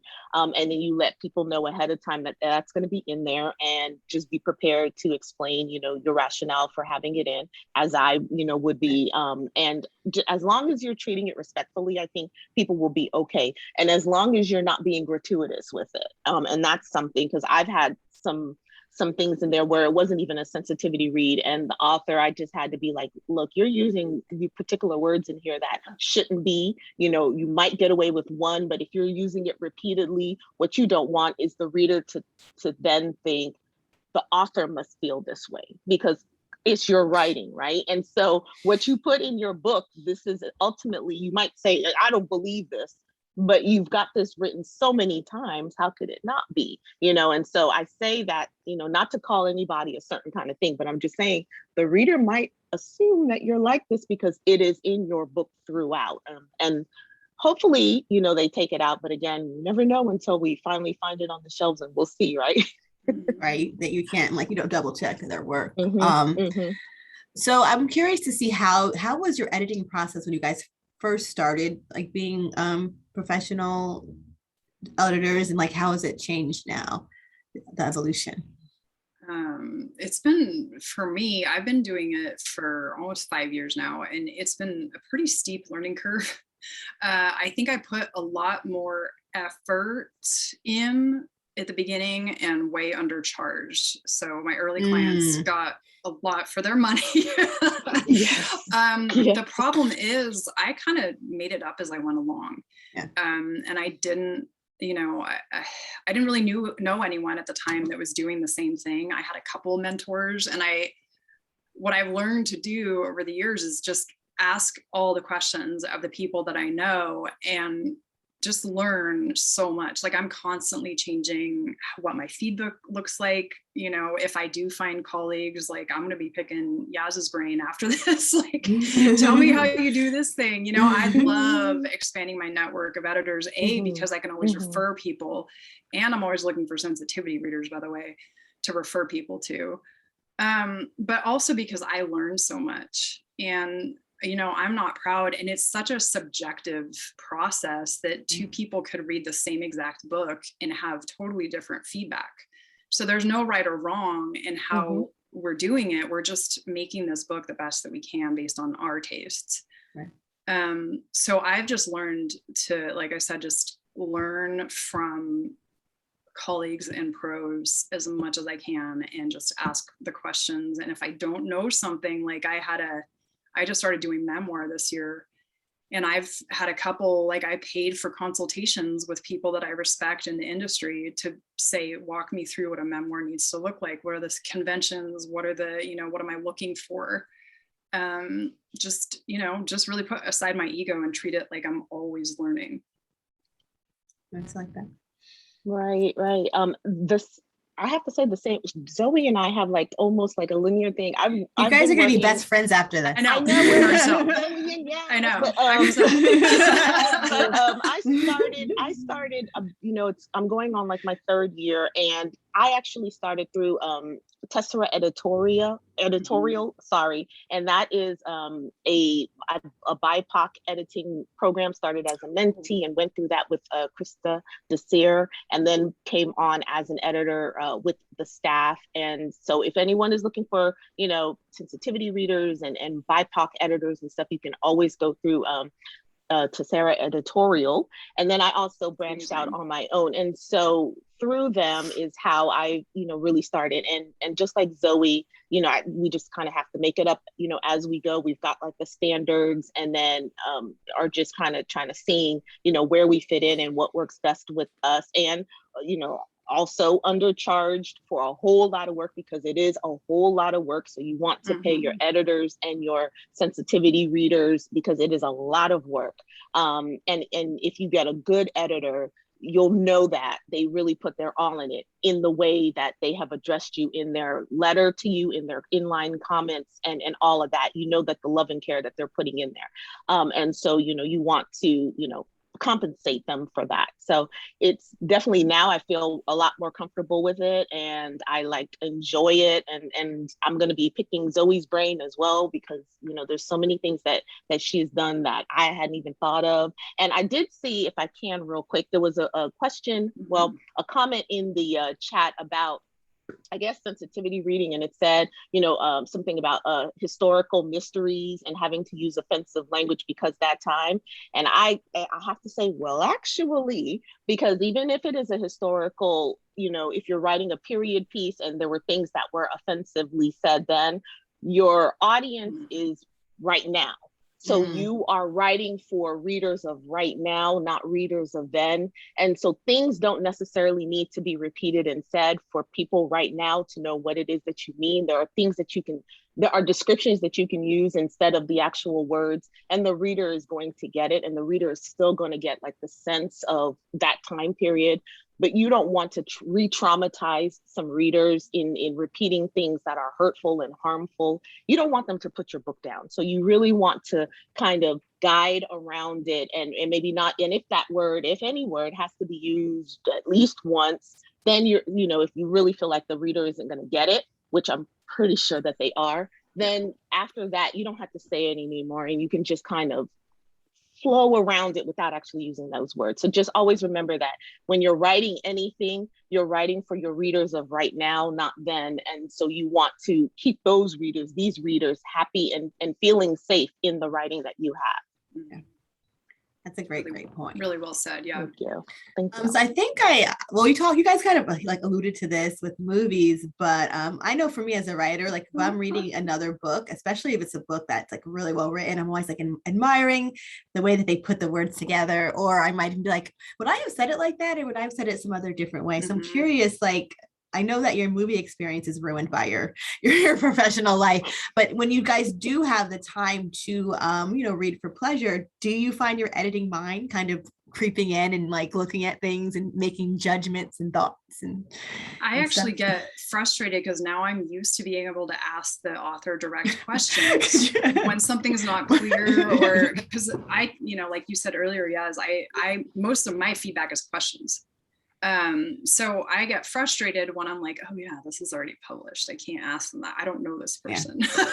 Yeah. And it's funny that you mentioned this because this fall, I'm actually just by chance working on mostly nonfiction stuff. And so I have time to read fiction, which is so exciting, but I've spent it mostly reading books that I really loved, rereading books that I loved. That's a good thing to do. And but so far I'm 0 for 2. I reread two of my very favorite books from, I don't even know, probably 15, 20 years ago. And they kind of have left me flat. So I'm kind of scared to continue going down that road. I'm like, maybe I need to start picking up new ones, but I am notorious for not finishing books because I get frustrated really quickly. So I actually try to read listen to audiobooks instead, because I feel like when I'm reading, then it becomes more like me working. And so I will listen to an audiobook so that I can get lost in it. And still when I'm listening to an audiobook, I can hear like word echoes, like things that they maybe shouldn't have, words that they have duplicated within the same sentence or paragraph. And I'm like, oh, that's a word echo. They should have, someone should have caught that. Or I'm finishing like the line that I think a real like maybe a climactic line or something that the writer has in there, and if I can like say the exact line that person says and I say it before, I'm like, yes, I knew they were going to say that, and I get all proud because I'm like, I know books, or I'm just talking, but yeah, so I'm always editing, like, whether I'm listening or not, but I really try to like maybe listen to an audiobook because then I can really enjoy it and pick up books that I used to read for pleasure and things like that. Yeah, I think no one asked me, but I'll answer. I think that I think for me it's hard to read mysteries because I kind of I watch like Knives Out, I guess the ending, and I was like, weren't you surprised? And I was like, no, so it's hard because we're all crime writers or crime editors to be surprised sometimes. That's how I know it's like a really good book. But I'm like, oh, that makes sense, and it makes sense, but I'm still surprised by it. So. So let's get into the nitty gritty of talking about rewriting and editing. And I kind of want to start off with just talking about like kind of big things that people do and how they can approach editing with those big things. So first, like what's like one mistake that you often see in mystery manuscripts? And any tips that you guys have on you tell your clients to fix that? And I know it's a very broad question. Do you want to take this one, Yaz? Of course you would let me take that one. Of course. I'm here thinking, I'm super generous. I'm so generous that way. Yeah. So I think the biggest thing that I have seen is with surprises and making sure that the things that people put in are logical or make sense to the story, that it's logical, makes sense to the characters that are in the story.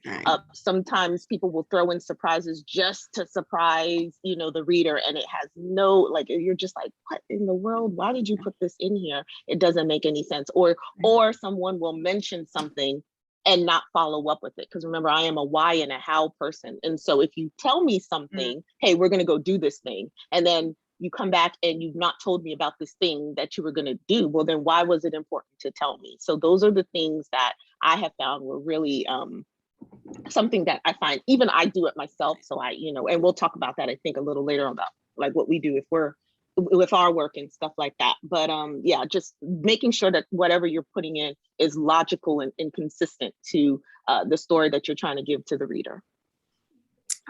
That's funny because I feel like I was about to say the same thing. I think especially mysteries that resolve themselves around a coincidence.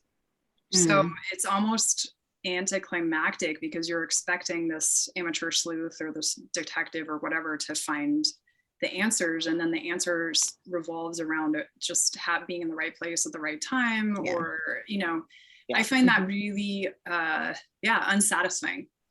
And I know that can be hard to unwind, especially if that's the only way that you can find to resolve everything. What I have been doing is I have been getting the short story, best American short story collections, and I know that's controversial at the moment, but I got the old, exactly. I got some of the old ones, but you can read any short stories that are mysteries, and because I really like how they resolve things, and they have to do it so cleanly. And so there's a really clear plot arc in short stories, and that has given me a lot of ideas for how you can bring everything together in a way that is logical and follows certain steps and doesn't rely on someone stumbling across the right thing at the right time. I will do a plug. So the Best American Mysteries and Suspense, a new anthology is, I think, releasing now, and it's actually edited by Steph Cha and Aliphae Burke, who are just two really amazing crime fiction authors. And there's a lot of amazing stories, but a lot of SIG members on it too. So if you do want to take Zoe's suggestion, I would say pick up the current one. Yes, the current one. When it comes out, and you'll find some really great work in there, some award-winning stuff too. So I am an underwriter first draft, overwriter second draft. So I'm curious, when people are like very low with word count or very high, like what tips do you have to different editing approaches for those two things? So do one of you guys want to take overwriting and one of you guys want to take underwriting? Or you can both talk about both, whatever. I'll go with Zoe, you pick one, since I got the easy definitions. I was going to talk about underwriting. That's when your word count's way below what it should be. And we're talking about first draft, right? Like when we get it. Okay. It's funny because I've found, there's patterns in my work, obviously, and I found that there's certain professions, that or previous professions that tend to underwrite more than others. So lawyers, if I talk to someone and they tell me they either are or used to be a lawyer, I know that their word count is probably going to be low. And I'm going to have to push them to provide more descriptive detail, more, beats in between, more slow places so that it's not constant tension. I work with a couple of either current or previous lawyers. I work with one guy who used to be in the corporate world, and I work with a child psychiatrist. And all of them are used to very dry language. And so for me, it's like in our rewrites, I have to be like, okay, give me more.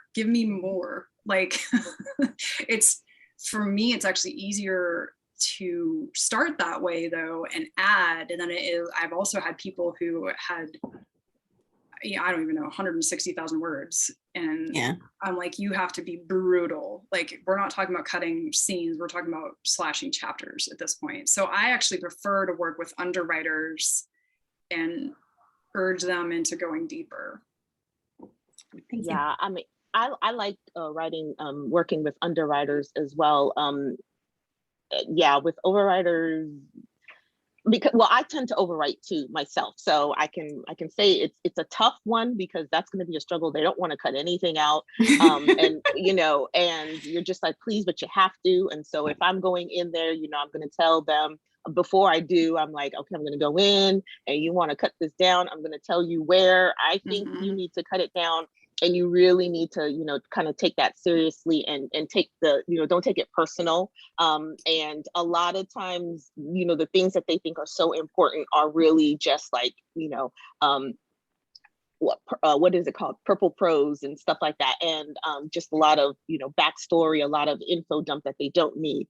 And so I will go in and I'll just, I won't go and slash it. So I won't delete it myself. I'll just highlight it and I'll just say, hey, I think this section, just consider revising, or maybe this can be omitted. And I always tell them why I think that. So that they can see that there's a rhyme and reason to why I'm saying I'm just not just like slashing it, Right. It's about to be like a blowout or something like that. I'll tell you, so my draft for my Like a Sister was 112,000 words, and my editor cut out about 10,000 words, and I cut out another 3, and we didn't cut any chapters or any scenes. We just, because I'm just a wordy person, so we would like cut out, just like cut this like one line out, cut this one line out. So we did the big slash. So I'm proud of myself. So sometimes it could be words too. Yeah. Exactly. And that kind of fits into your overused words. Something else that I've done for me personally, when I knew that I had to cut down with her name is Nate. I saw my page number. I knew what word count I needed to get it down to. That's what my agent told me. And then what I did was I divided, I think, the difference by my page numbers. So that meant like every page I needed to take out. And I could have sworn, Kelly, did you also say that you might do this too? I don't remember, because we've had a lot of conversation, Kelly, you and I, about, how to reduce things. But I'll go page by page and I know, okay, I need to take out like 5, words or whatever. And some pages are less than others, but that helped me really feel like, okay, I can do this, because I only have to take out this certain amount per page, and I'll go in there and take out like the fluff words and all this other stuff. And that helped me really get down. I got lower than my count because I went page by page and went, and took those certain number of words out. Sometimes there's more, sometimes there's a little, but you're able to do it, piecemeal. Okay. So next up, and again, you guys can each pick which one you want to do. We have pantsers, who are people who just don't outline and they'll just write figure out the story as they're going. And you have plotters, who are people who have to outline the story beforehand. 2 very different camps. Sometimes but they're 2 different camps. I'm a plotter all day, every day. So I'm curious, do you guys have any tips for how maybe pantsers can revise after going through that first draft, and also how maybe plotters can revise? If you guys each want to take one, if not, we can both talk about it. Yeah, I'm like, oh, wow, you're asking the tough questions here. This is why people are here. I know. Well, especially I think I mentioned to you guys separately on the chat, I feel a little rusty after not having been on panels for so long. I'm like, oh, right, we have to talk about real things. It's funny because I feel like pantsers and plotters are so much a part of our lingo, and I don't have any clients that identify themselves as either. Like I can usually tell which one they are as we work together, if they refer back to, or if they start with me on a new book and they send me their outline, I'm like, oh, clearly you're a plotter. I myself am a huge plotter. So I think I just don't understand pantsing. Like, what? Scares I'm me. a pantser, so no, I'm really okay. So this is perfect. This is No. perfect. Okay. It seems so. I mean, I don't know. It seems like climbing without a lead rope. Like I'm like, oh gosh, whoa! What if you write yourself into a corner? So I don't know. Especially for mysteries, like you have to know like who did and set stuff up. So that's how I feel. Yeah, that's true. For mysteries, yes. Yeah. So that's definitely, for certain genres, you definitely have to, have a plan ahead of time. So yes, you're right about that. Plot all the way for mysteries. Yes. Yes. Thank you very much. I'm sorry, Zoe. Keep going. Oh no, that was it. I feel like that one is a good question, and I don't have 100% answer on it. We work the way we work, and I do have. I find that because I have such a plot, not plotter, but plot centered approach, I will often talk to pantsers and point out the issues with their plot that they didn't even know they were there. And so I think that is a really productive relationship, because I have such a focus on plot development that then people that just kind of write as they go can kind of streamline that into an overall picture better. Yeah, and as for me, since I'm a pantser, not so much like in my editing, but I guess to me, when I'm pantsing, it's just the most interesting to me. I just like to see where my words take me that particular day. And I typically don't end up writing myself into a corner because I figure something out, Right. But and I definitely wouldn't, throw the whole thing away if it didn't work. It just depends.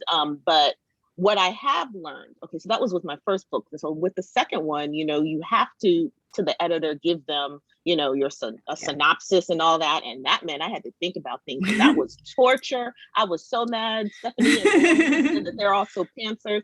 I mean, I was really upset of having to do this. That's so funny. It was the worst, Zoe. Oh. I'm still traumatized for it. I think I'm still upset that I had to do that. But no, but it did help. It did help because I was just like, okay, well, let me then, come to a happy medium. And so I think for me, someone wrote, they know like the villain, and I do definitely know the villain, and I know what my end goal needs to be. And then I'll maybe like do some really loose plotting along the way where it's just like a line of these are certain things that I want, and I'll have like a lot of spaces in between.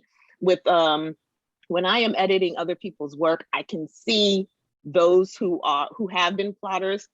We don't talk about it either. Yeah. But like you'll see that they're very aligned, and they're the edits that you have to make are very different. Whereas with a pantser, some people, if they don't quite know how their ending is going to be or who the villain is, it will be one way and then it'll go totally left. And you're like, oh yeah, this person totally didn't even think about this kind of thing. So that's how, when you got to reel them back in and put a little bit of, common sense into what we're talking about.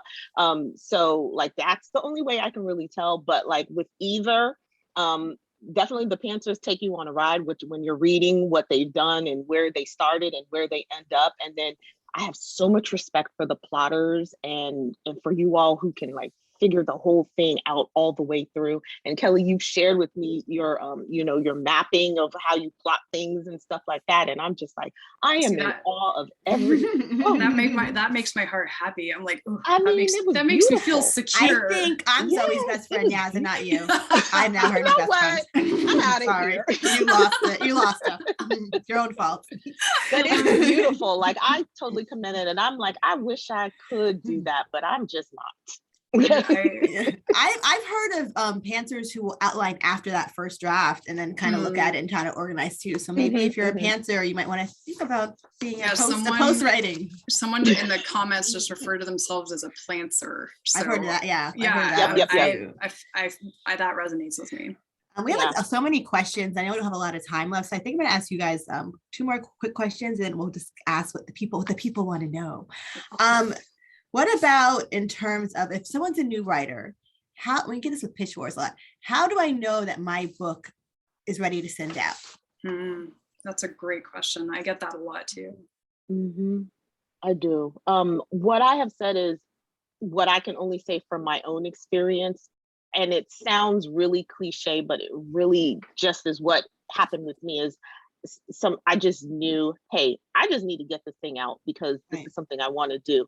And so at some point you just have to put the proverbial pen down and send the thing. And you know it in your gut, like this is as good, like I've given everything that I have to this thing. And so now it's time, to go. It will never be perfect because even with the printed thing, I'm like, oh, I could have said this instead. Something can always be revised, but for your own sanity, for you to move on and for you to achieve those goals that you want to achieve, you just got to put the thing down and send the thing off.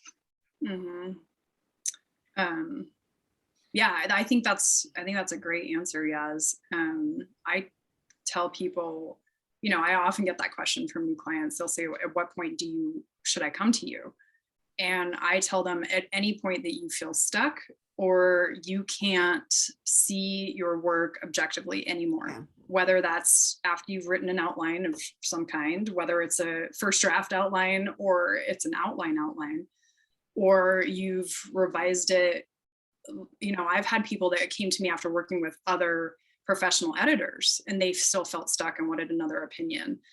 So there's no right or wrong time. It's just when you feel like I can't take this to the next level on my own, I can't see what I need to fix. It's that question again of, do you know what you don't know? And that's where we come in to say, this, and this is what you don't know. I love that. All right, so here's the most controversial question of the day. No. And this is not my question, this is Stephanie Gale's question. I've been waiting so for if this you one. have, Stephanie. if you guys have a problem with this question, I want you to message Stephanie. You ready? How do you feel about the Oxford comma? Is it needed or not?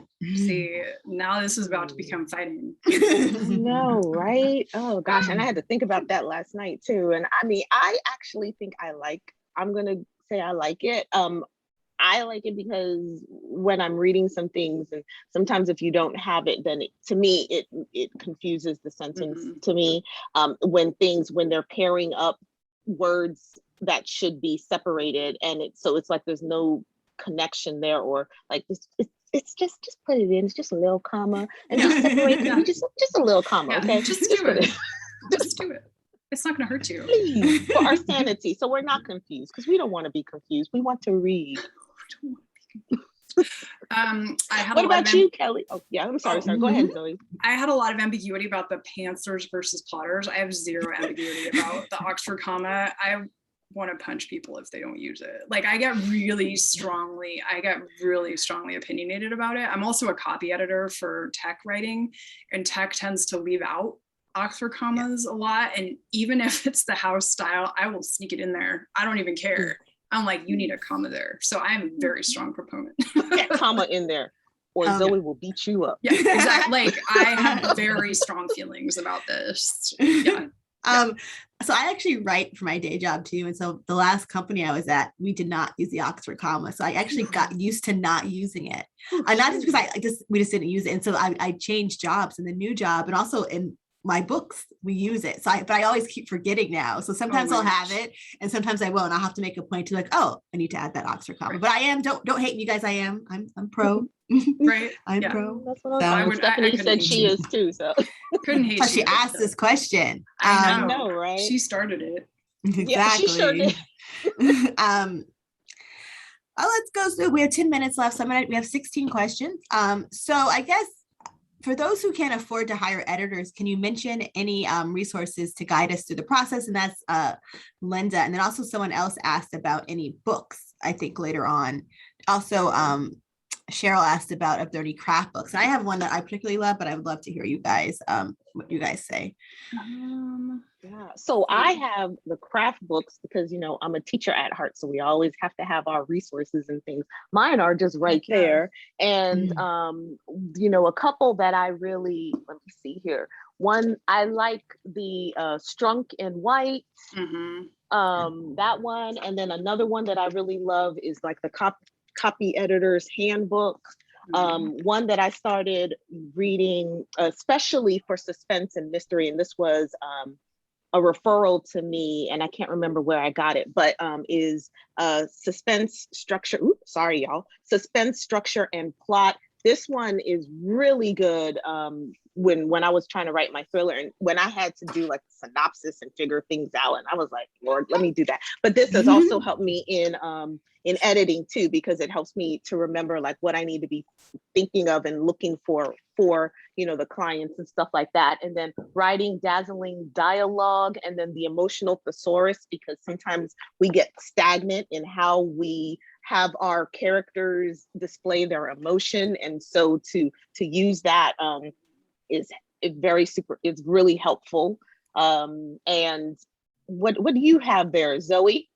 No, I'm like rifling through my bookshelf here. I'm actually missing one that I lent to someone else. But so I love this one. It's a new one too. NWA. Yeah, it just came out from MWA. Really, really excellent.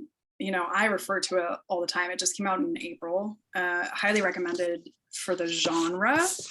And because I do combine my editing with a lot of more strategic market focused stuff, anything by Jane Friedman It's just great. Just even, yeah, if you subscribe to her newsletters, just for the sake of,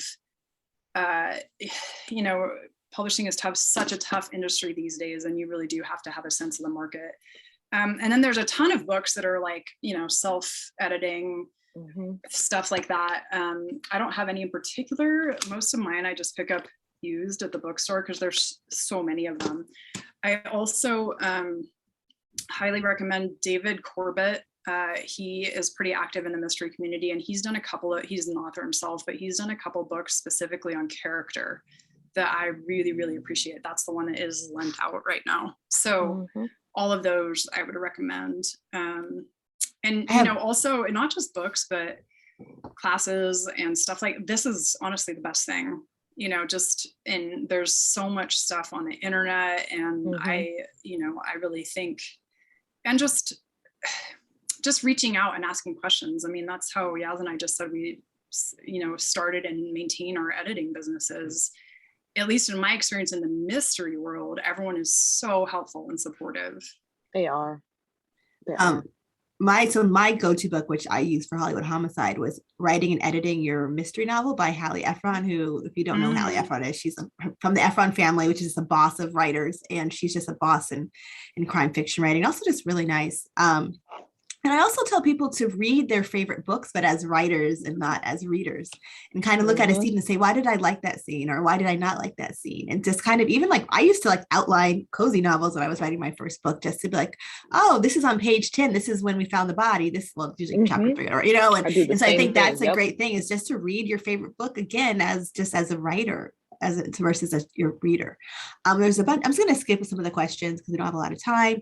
Some Heather Ash. Hi, Heather. What are the essential elements of an initial conversation with a prospective editor? Like, what kind of questions should you ask them just to make sure you're like a right fit? Oh gosh.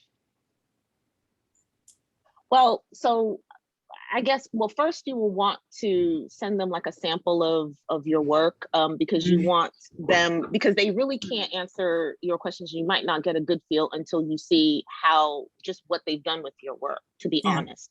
And I wouldn't send, and I'll ask for not the first couple of pages, because, you know, people really perfect that first couple of pages. So something like in the middle where it might be a little bit messy or whatever, even if I don't understand like what's going on up until that point. And then you will get there, you know, you'll just ask them, hey, what are the things that you do for developmental editing or whatever? And then here are my samples, just a couple of pages, and then see what they do and how they respond. And if you like what they said, and that you like the tone in which they spoke to you, and some of the things that they helped you think of stuff that you didn't think about before, then that's probably, you know, a good fit to me. I don't know. What do y'all think? Yeah, in terms of auditioning an editor, because it is such a personal relationship, I think you're spot on. I think that making sure that you resonate and that they give compassionate but firm advice, honest advice, you know, and that it's someone that you can work with, you know, same with agents, if that's the way you want to go, someone you can work with for the long term that can support your career instead of just one book or two books. So whether that's sending a sample or having, you know, I often just do a conversation with people to make sure that we resonate and we have, so I'm clear on their goals, you know, their audiences, whatever. I think just really make sure that you have someone who's in line with what you want to do. Right. But first, you also have to make sure that you're ready to hear someone else's thoughts, because, you know, hearing your thoughts from like family members, like I don't have my family members read my book to give me, you know what I mean? Because I know that, they're not going to help. And then also they are not in the field, right? So they won't be able to catch things that people who are in the field. So that means get yourself a really good, you know, CP who's going to be honest with you, and beta reader and whatever. And then when you are talking to your editor, be prepared that your editor it's a business, right? And they want to make you have the best book possible. And so the things that they say, don't take it personally. Are you ready to receive that? And are you ready to really put in the work if you're serious about your work? So definitely after you've seen how they, you know, do whatever they do on the couple of pages that you let them sample, like Zoe said, have that conversation. I think those questions that you want to ask them will come after you've seen the work that they can do. And then you come to the conversation, and they also will be vetting you as well, because there are people that, I was like, oh, I don't know if it's a good fit because this person doesn't seem like they're ready for editing yet. And I mean ready in terms of they're not ready to really receive the feedback that they need to make this a better project. And that's okay too, We only have 2 more minutes left, but there's 2 questions that I want to get to. I know it flew by when we're all with best friends. I know. It's what happens. It's what happens. Just hang out, we're just kicking it. So in terms of finding beta readers, someone asked, is it a good idea to ask your friends, or what's like a good way? And I will say Sisters in Crime, the Guppies, like that's a great way to find fellow readers to have as well, because you guys are all working on the same type of stuff. So any other tips to finding beta readers? I would say, writing groups. A lot of my clients come to me after having writing groups, but be very picky, I think, because I've also seen people that have really gotten lost because they had too many people, too many cooks in the kitchen. Too much, and they I have to remind them, this is your story. And they'll be telling me like, oh, this person said this and this person told me this. And I'm like, whoa. It's your story. So let's get back to that. Yeah, some people take every edit, and that's not what you should do. You shouldn't do that. You'll lose your mind doing that. You don't want to do that. Yeah, exactly. Someone quickly wanted to know if we could put some sensitivity reader contacts in the chat. I know you mentioned Tessa editorial, so hopefully someone could put that in the chat. Anyone else, any other ones we can put in the chat? And the final question, people were asking, they want to know what you guys is like, what's a good range to expect to pay a developmental editor, and if you guys are willing to share your own fees or a place where we can find them, maybe on your websites. Mine are on my website under I think it's my services page. And thank you, Sandra, for sending out my URL. I know that I undercharge. I still undercharge. It's something I constantly struggle with because I like to support beginning writers or people that can't necessarily access those services. So I try to keep my prices really accessible. So it depends on the service level, but I generally start around, I think, 1,500, and I split it up. I do different services starting at 1,250 and then 1,500. And I split it up 90K words and below and 90K and above, and now I've had to make a new one that's above like 150 because I've gotten a couple of really long books. So,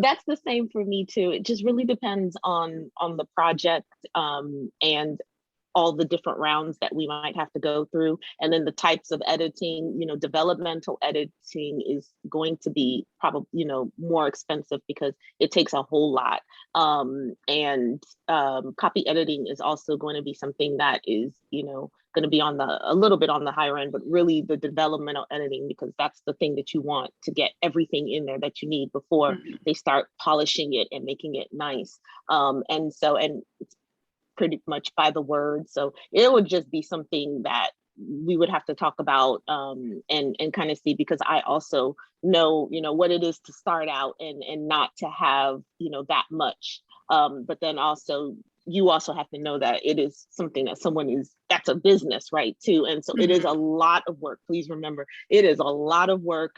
It took you a long time to write it. It takes, the editor a bit of time to read through it and give you the best kind of advice that they can give you. Okay, well, we're actually 2 minutes out, past the time, and I don't want Kelly J. Ford is next. Yes. She's going to teach you how to manage your creative projects from start to finish. And I love Kelly, so I don't want her to hate me. So we're going to stop right here and we're going to take a break. It's supposed to be a 10-minute break, so maybe an 8-minute break. So you guys can stretch your limbs and, get a drink and go to the bathroom, whatever you have to do. And we'll be back with Kelly. So you guys, thank you so much, Az and Zoe, for this lovely conversation. I really do feel like we're all best friends now. We are besties. And if anyone wants to, I'm going to hang out for a little while. So if anyone wants to send me messages and if the questions stay up, I'll try to answer them. So I'm still here. Yeah, there's a lot of questions I did not get to. So sorry. Yeah. I'll totally hang out and answer questions for anyone that needs it. Thank you for doing such a great job, Kelly. Well, thanks. Bye, I just guys. read Thanks, Stephanie's y'all. questions. Bye, bye, guys. Thank you, Yas. So good to meet both of you. Thank Yeah, you. bye, Thank you. guys. It's great to meet you.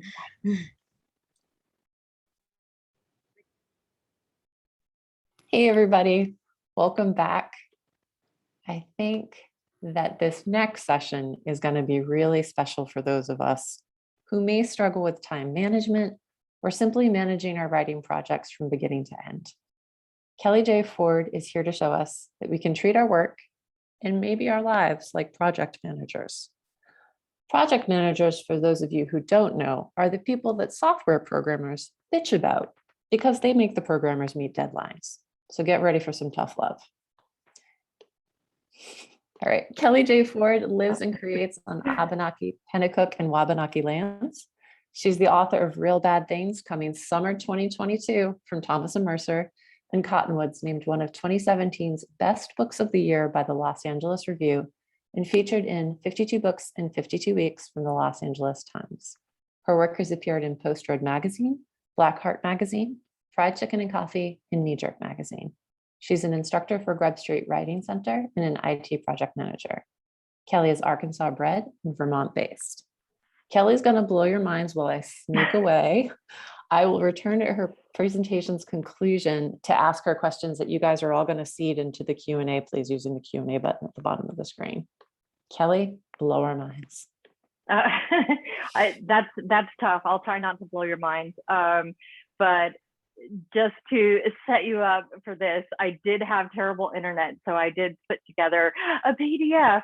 I was going to do presentation a different way, but this is just easier. That way I can see all of your faces and maybe see your questions, TBD.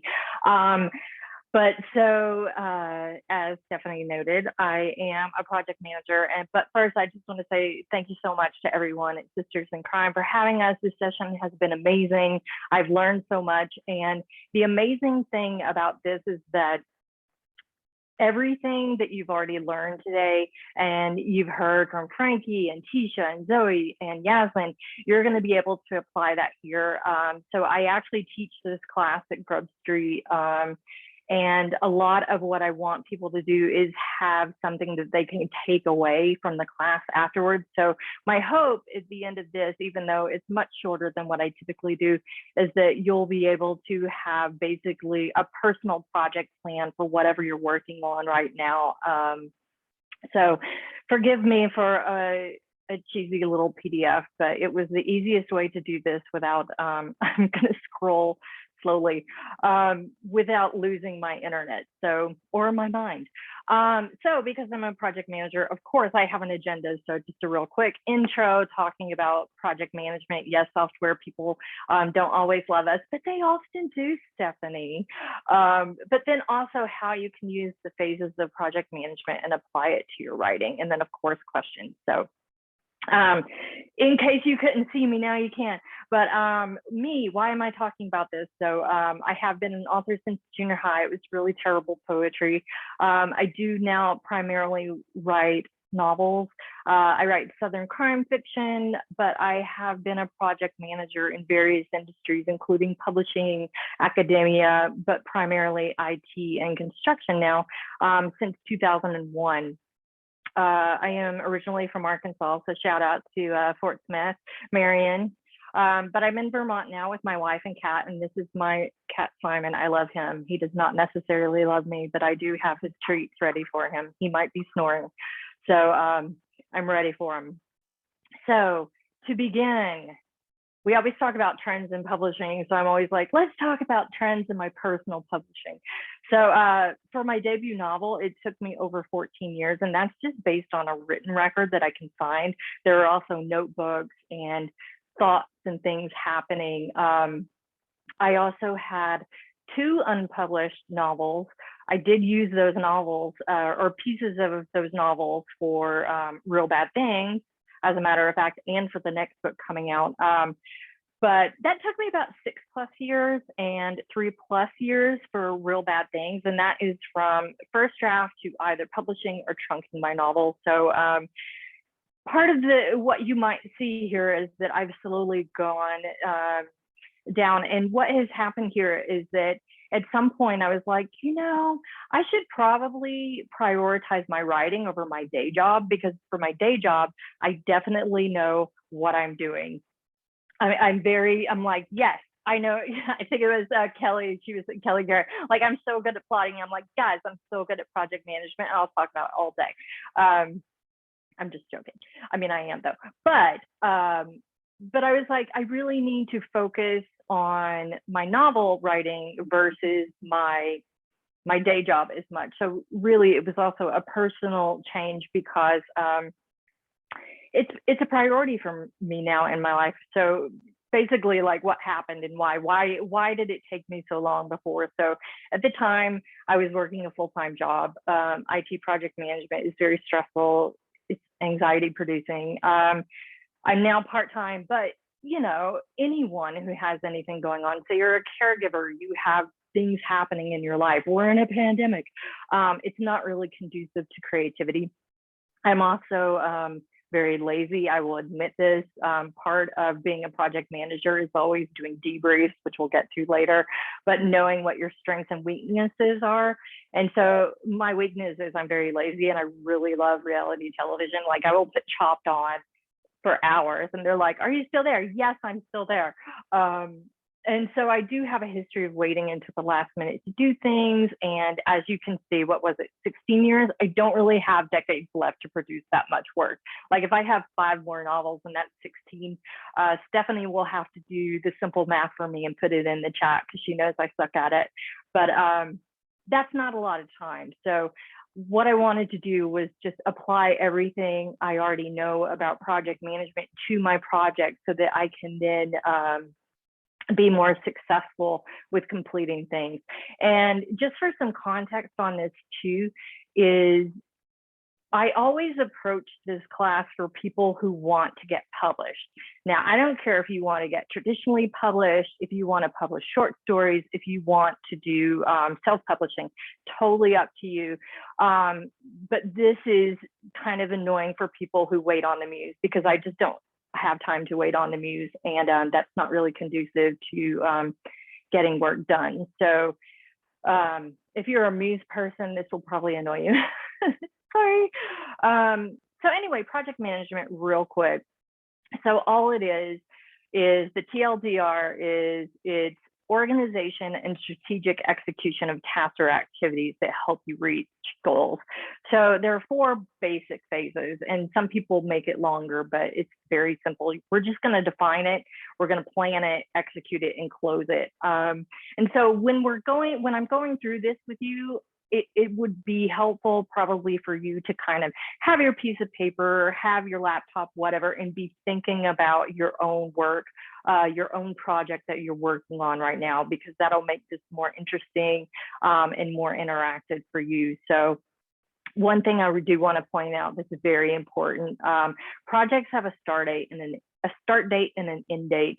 The end date is the most important. So with that said, I'm assuming there's nothing I have to do. I told Stephanie holler at me if she needs anything. So I'm going to keep going.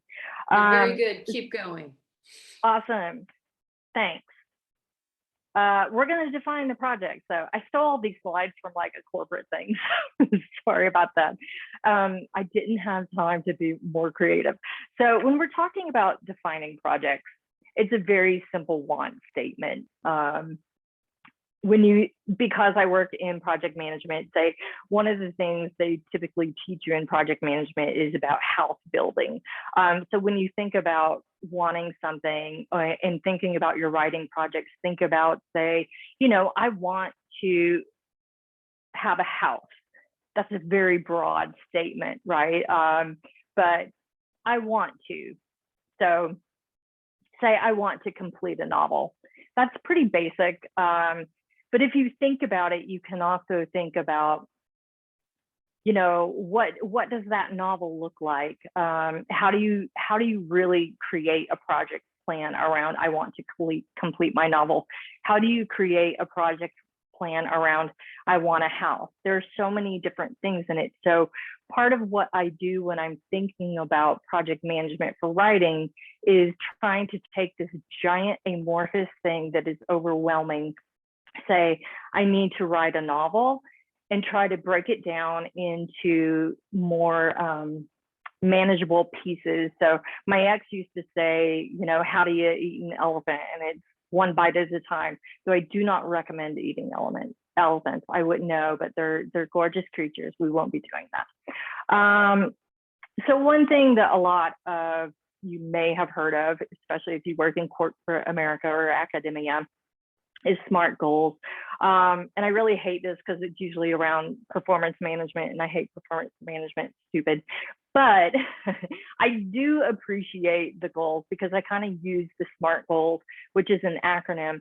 I use that as a formula to kind of test my goals and to see if I'm reaching them. So it really stands for specific, measurable, achievable, or whatever, realistic, time bound. So I go back to my goal. So here I'm like, I want to complete my novel. So this would be the part in the class where we're like, what makes it specific? So there's nothing about this that's really specific except for it's a novel. Say it's more specific than saying a short story. It's not measurable, not really. Complete it, but it's not time bound. So what I do is I use this as my questioning. So what do I even mean by complete? Have I started it? Am I in revision? Am I drafting? And again, this is kind of basic stuff right now, just to kind of anchor you for the beginning, and then we'll get into more.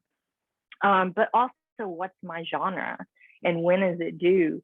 Genre is a really fascinating one to think about. And sometimes people kind of don't want to talk about it because they're like, oh no, rules. But it's helpful to know what the rules are, especially in a genre. And I was listening to a Sisters in Crime webinar on cozy mysteries, and it was fascinating because I don't write those, but to know that there are very different we'll call them audience expectations for those. So knowing what those are for your genre is super helpful. And I'm someone who needs this because I kind of ride that line of I'm not literary enough, but I'm also not suspense enough. So I really have to spend a lot of time figuring out how to be more suspenseful. So will I be reaching out to Zoe and Yasmin? Absolutely, because the how and why and the pacing and the plotting is really difficult for me. Again, knowing our weaknesses, right? So when it comes to genre, it's very helpful for me to know what I'm working toward, because I do want my work to be read. I want my work to be sold. So it's just one of those things to think about. It's not about setting rules for yourself. It's about helping yourself to achieve what you want. And if your goal is to have readers and to have an audience, then it's helpful for you to know what you need to do. So if you're working on your own paper or laptop or whatever, working on your own go, think about what your want is. So you want to complete something. So we go through this list of questions, and then we kind of say, okay, so how do we make it more specific, measurable, actionable, realistic, and time bound? So talk about time bound. I also added this in here as an extra incentive for me. I'm contractually obligated. So there's actually a consequence here, which is not part of the SMART goal, but for me, I need consequences. I'm very much a, oh gosh, I lost my train of thought. As you know, as I mentioned, I'm lazy. So, and I will watch a lot of TV. So I really need consequences if I don't do something, and I need rewards. I need to give myself things like chocolate and wine. And if I can't meet goals, I don't get the chocolate and wine, so I must. So here we're talking about specific. So it actually is in my contract that it's 90,000 words. I am writing suspense because I need to, it needs to be in the same wheelhouse as what I'm doing now. I don't think they actually said suspense, but we'll say they did. And I do have a deadline, July 1st, 2022, that I do need to meet. So it is very specific. I know what my genre is, so I know what I need to focus on. It is measurable. I have a date. I have a word count. It's actionable. I can submit it. So actionable is just like finding that verb. It's like, am I going to write it? Am I going to do the first draft? No, this is a final draft. Is it realistic? If you go back to the 16 years it took me to get Cottonmouth, I'm not sure yet. So, but having it time bound, this is how I make sure that it works for me and that I can meet this. Is it kind of puts that fear in me of, oh gosh, I need to do this. So other examples of what you could potentially do with this is you could submit a first draft to say a 5,000 word PI short story.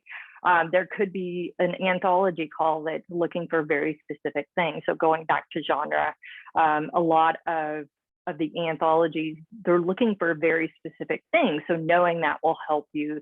And it's also helpful that they usually have a deadline. So again, could be a 75K word cozy mystery. And I could have this totally wrong because I don't even know what a standard word count is for a cozy mystery. So that would be something, if I were looking to write that, I would need to go and research it. So calling back to them and say, you could even do it on simple things like wanting to query agents for your thriller and having timeframes on that. So you can really use this I want statement for a number of things. But really that's the number one thing, is defining a project, because once you define it, you have something in mind.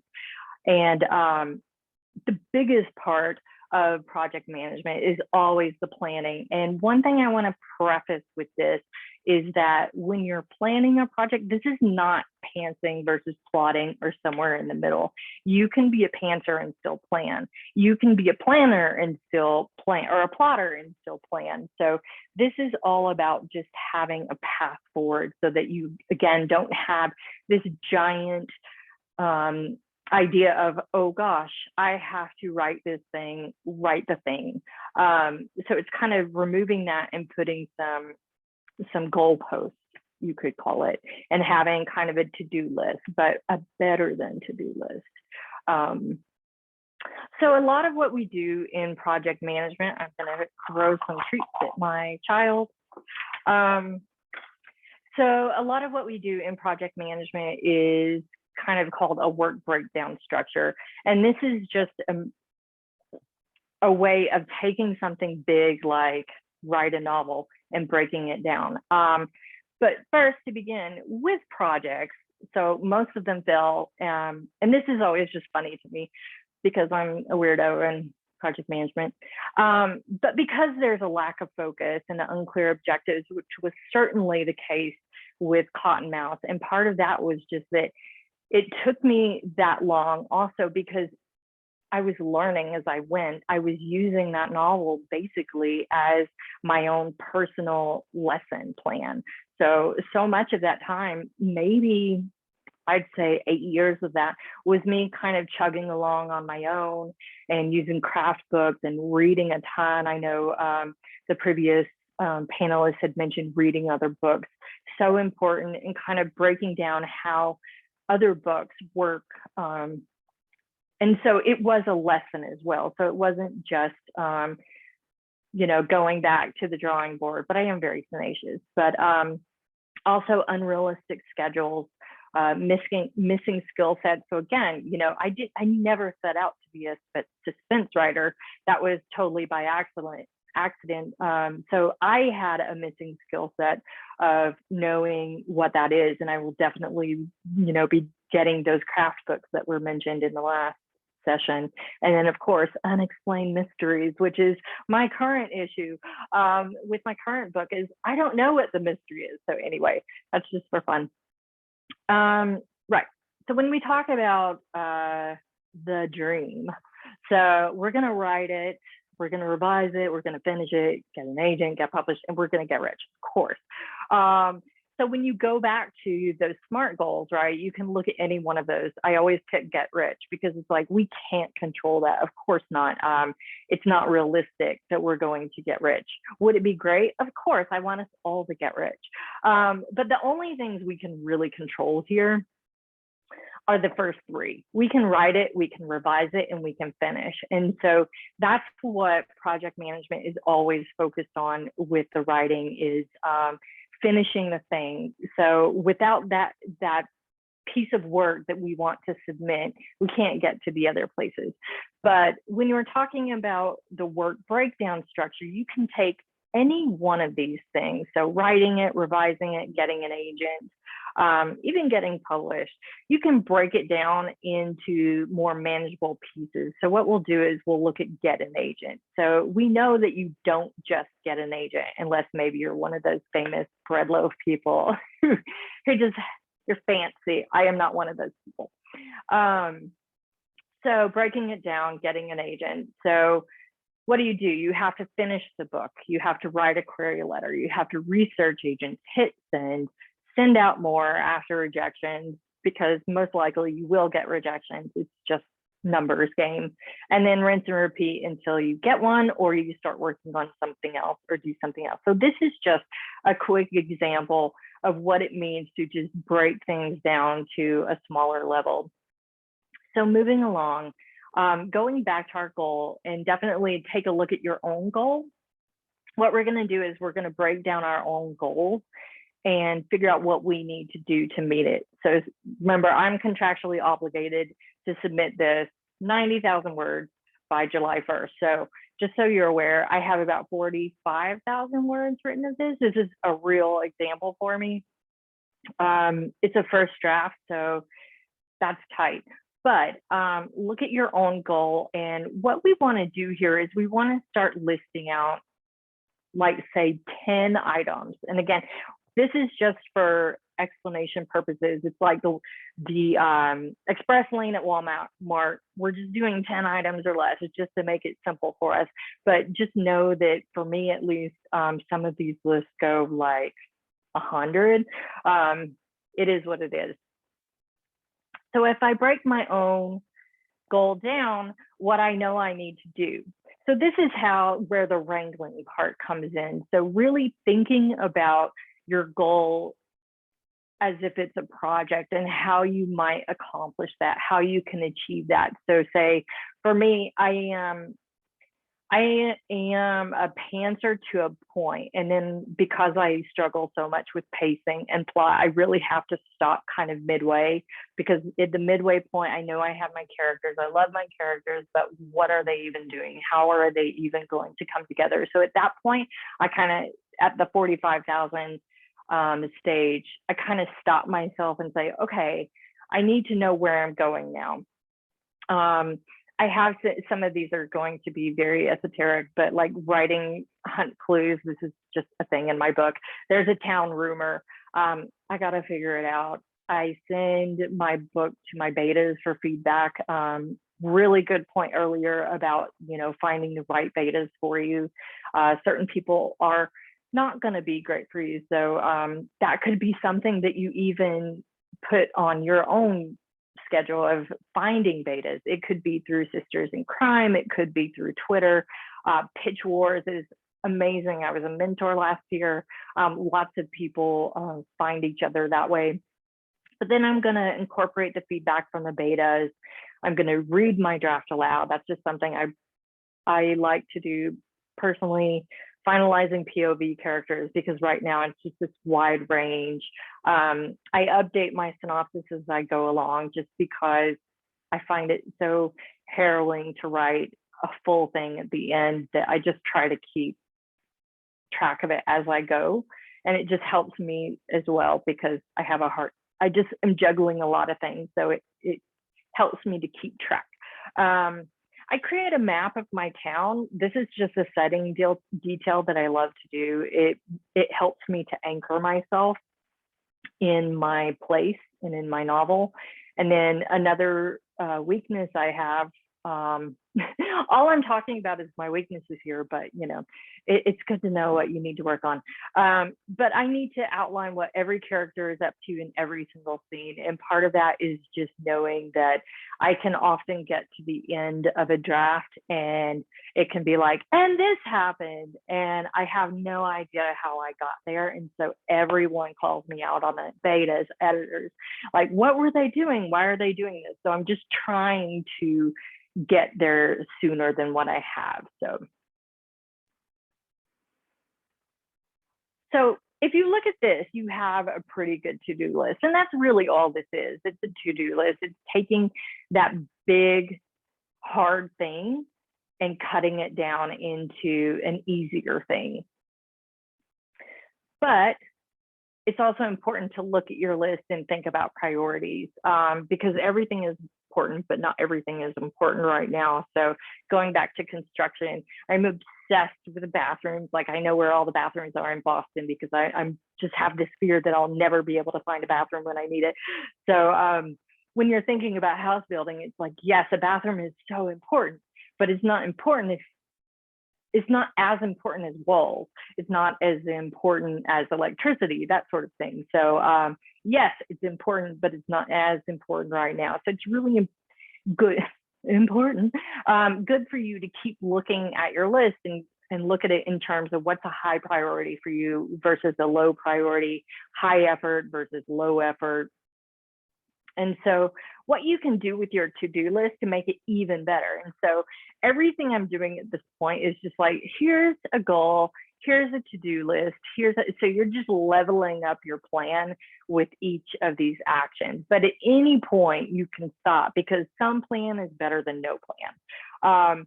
So if you can see here, and these, again, these are, this is my real list part of it.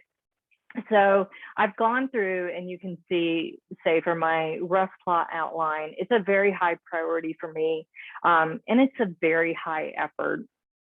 Writing clues, I'm not that clever when it comes to short things. I was a caption writer for a week, and then I was like, this sucks. It's so hard to write captions. I'd rather write 300 words, which is also why I don't write short stories, because I suck at it.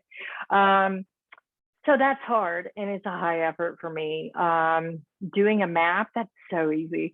Like, yeah, I can scribble, fine. So you go through your own list and you mark these out. And just so I forgot to mention, at the end of this, I have some Google Docs that I'll share that have this handout that I send to people that you can fill out on your own and kind of guide you through this activity. So yeah, well, once you have this, it's like, great, what do? You have a priority, so let's level it up a little bit. Again, everything's important, but not everything is important right now. So in project management, we always talk about the critical path. So it's like the thing you need to do now, because if you don't do it, it will have an impact on everything else. So if I'm looking back at my list, finishing my rough outline, because I'm on a very tight deadline for me, other people, God, they write so quickly. I'm amazed. I don't write quickly. So finishing this plot outline, if I want to write quickly, I need to get this done. It's critical for me, because if I don't, then I'm going to have a muddled mess by the end of, by July 1st. Hopefully not. So really, it's just this matter of triaging what's important for you. So you've got high priority, high effort. Those are the most important things to focus on. And then you've got high priority, low effort, low priority, high effort, low priority, low effort. So, you know, low hanging fruit. So if we're breaking it down again, we're just leveling this up. What I do when I triage this is I just highlight the high priority, high effort. Those are the things I want to think about right now. So I know with a lot of people, when we're in the research section of this morning, it was when you're thinking about, oh, how do I avoid going through that rabbit hole? A lot of what you can do is think, I have to research this one thing. That's your high priority. And then everything else, if you find it, it's kind of like, we're going to put that in the parking lot. So you actually kind of, as you're riding along, you kind of copy and paste that link. I copy and paste so many links that I need to go back to because I do love research, but I put it in a parking lot. So I know I need to get to it later, but I can't get to it now. And a lot of this is just practice and doing it enough that you're like, okay, I can shift this. It's hard, but at least you have a goalpost. So 1, 2, 3, 4, 5. So five of these are high priority, high effort. So going back to the idea of everything's important, but not everything is important right now. I like to put my blinders on with things. I love the number 3. It's just a good number. So I only want to focus on the things that are the most important to me because I juggle enough. I don't want to juggle too much at once because I also have a tendency to get distracted very easily. So what I do is even within these highs, I go back and I reprioritize. I look at it and I'm like, is that really high effort? Oh, it's definitely high effort. What I'm looking at, sorry, is this really high priority? So I go back through and I reprioritize. So did I do it here? So I changed it. So writing the clues, it's a low priority. I don't really need to do it right now. Reading my draft out loud for me is very high priority, but it's not a priority right now. Like I can do that way later on. So this way I just have 3 things I'm thinking of. So I can focus on it and just keep going with these 3 things and then move on to the next when I'm done. So in practice, sorry if you can't see this too much, I'll try to zoom in, but basically what this allows you to do is every time you sit down to work on your writing project, you have an agenda. So you can take that list, you can start tackling your high priority and your high effort first, then your high priority and your low effort and so on. One thing to note is when you get stuck, just work on whatever you want to. There are no rules here. This is just trying to help you get through something. I love to cross things out as I go. So that's what I've done here. And then you can reprioritize as necessary. So let me zoom in. Oh dear, let's see. Okay, so this is actually from my book that's coming up. These are edits I just went through, first round edits. So as you can see, instead of even having specific things, so this is a revision list, I just put the page numbers of what I had, and then I put high. So you can see here high.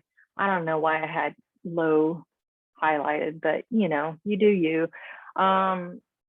So a lot of these are high, a lot of these are low. As you can see, I crossed out some low things. So it's just a way to have something to work on. And when it comes to things like software, I don't get fancy at all. I use Scrivener, I use notebooks, I just have a pen and paper. That's all I need. So I just love to cross things off. So that's how I kind of use that list to go through and just know what I'm working on next. So again, maybe the only person in this session who will love this is Stephanie Gale, because we know she's a math person. But if you want to even level it up even more, sorry, Stephanie, I keep pointing it out because you're first in my little picture frame. But you can go back to your goal and go back to your SMART goals. And so we're thinking about a time block, right? So, and giving yourself a deadline. These deadlines, you can make your own deadline. It doesn't have to be from an editor. You are in control. You're kind of the CEO of your writing world. So you get to decide. If you don't have someone else giving it to you, your deadline could be an anthology submission. Your deadline could be something that you want to do before your birthday. I do that every year. I have 2 main deadlines. June 30th, I finish things just before my birthday in July because I don't want to deal with it. And then I finish things on December 31st just because you're going to party anyway. I don't really party, but it's New Year's Eve.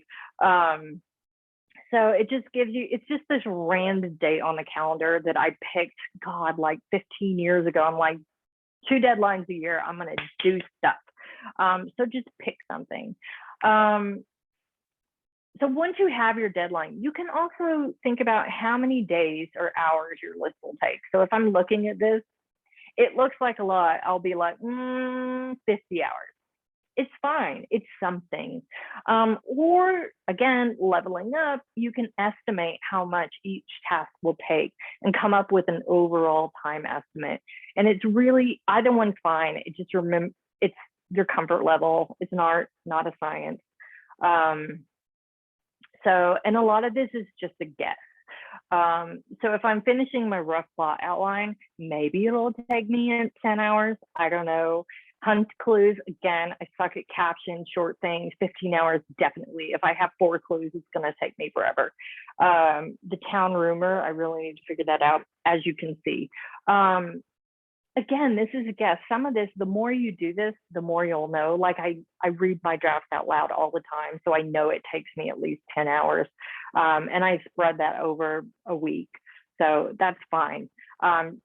Probably gonna take me 20 hours. I don't even know. The point is you guess, you give it your best guess and see how it goes. It's just to give you something to work with. So I didn't add these up because I didn't want to. Lazy. So let's just say it's 100 hours, which is not a lot. I had probably like 800 hours by July 1st, 2022, but I know it's 39 weeks just because I Googled it. That's really simple. Once you have a date, the perfect thing you can do then is just say, okay, Google, tell me, how many weeks until July 1st, 2022, it'll tell you. That's the simplest thing on this. But if you look at this, you can also take it, you can think about how many hours it will take you to do a project. You can think about how many words total. So if you're more of a word count person, or you can do it by pages. I always typically do hours because I work better that way. I don't work well when I have to meet word counts. I work well when I can put time in a calendar. But just for an example, let's say you are working on something that you think it'll take 100 hours and you have 13 weeks to do it. That means you need to schedule 8 hours a week, generally speaking. Again, it's an estimate. Or if you prefer, 6,923 words a week. To me, that is way more intense than just looking at 8 hours a week. So that's why I don't do it. And 23 pages a week just sounds terrible. But for some reason, I always go with a low number. I'm like 8 hours a week, no problem. And then I don't even focus on the word count or whatever I'm doing. I just kind of do it. So it's really up to you and what you feel most comfortable with. And again, breaking it down. So in practice, so you can estimate your full list. You'll have the total hours. You divide the number of weeks until your deadline. And then you kind of have that, how many pages, weeks, or hours you need to meet your deadline. So 8. So here, this was for a Trunks novel. And this, oops, I always use my notebooks and I write everything down. So you can see here, I reread Dark Places. I did that thing where I was going through and I'm like, okay, how did you do it? It'll take me 6 hours to read that just because I know it takes me that long to read. I outline things, research death and absentia. I gave myself, speaking of research, I gave myself 2 hours to do that. I don't know why, I just did.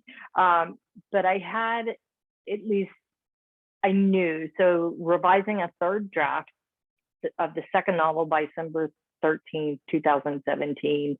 So I had 16 weeks, 160 hours. So I knew what I had to do there. So it's just a way to plan it out.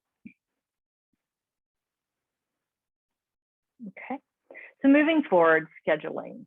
So important thing with this, and yes, we're still on planning, is figuring out how you're going to keep yourself on track with things. And again, I use calendar entries, pen and paper. I also use daily scrums, which I'll get into. That's my favorite thing.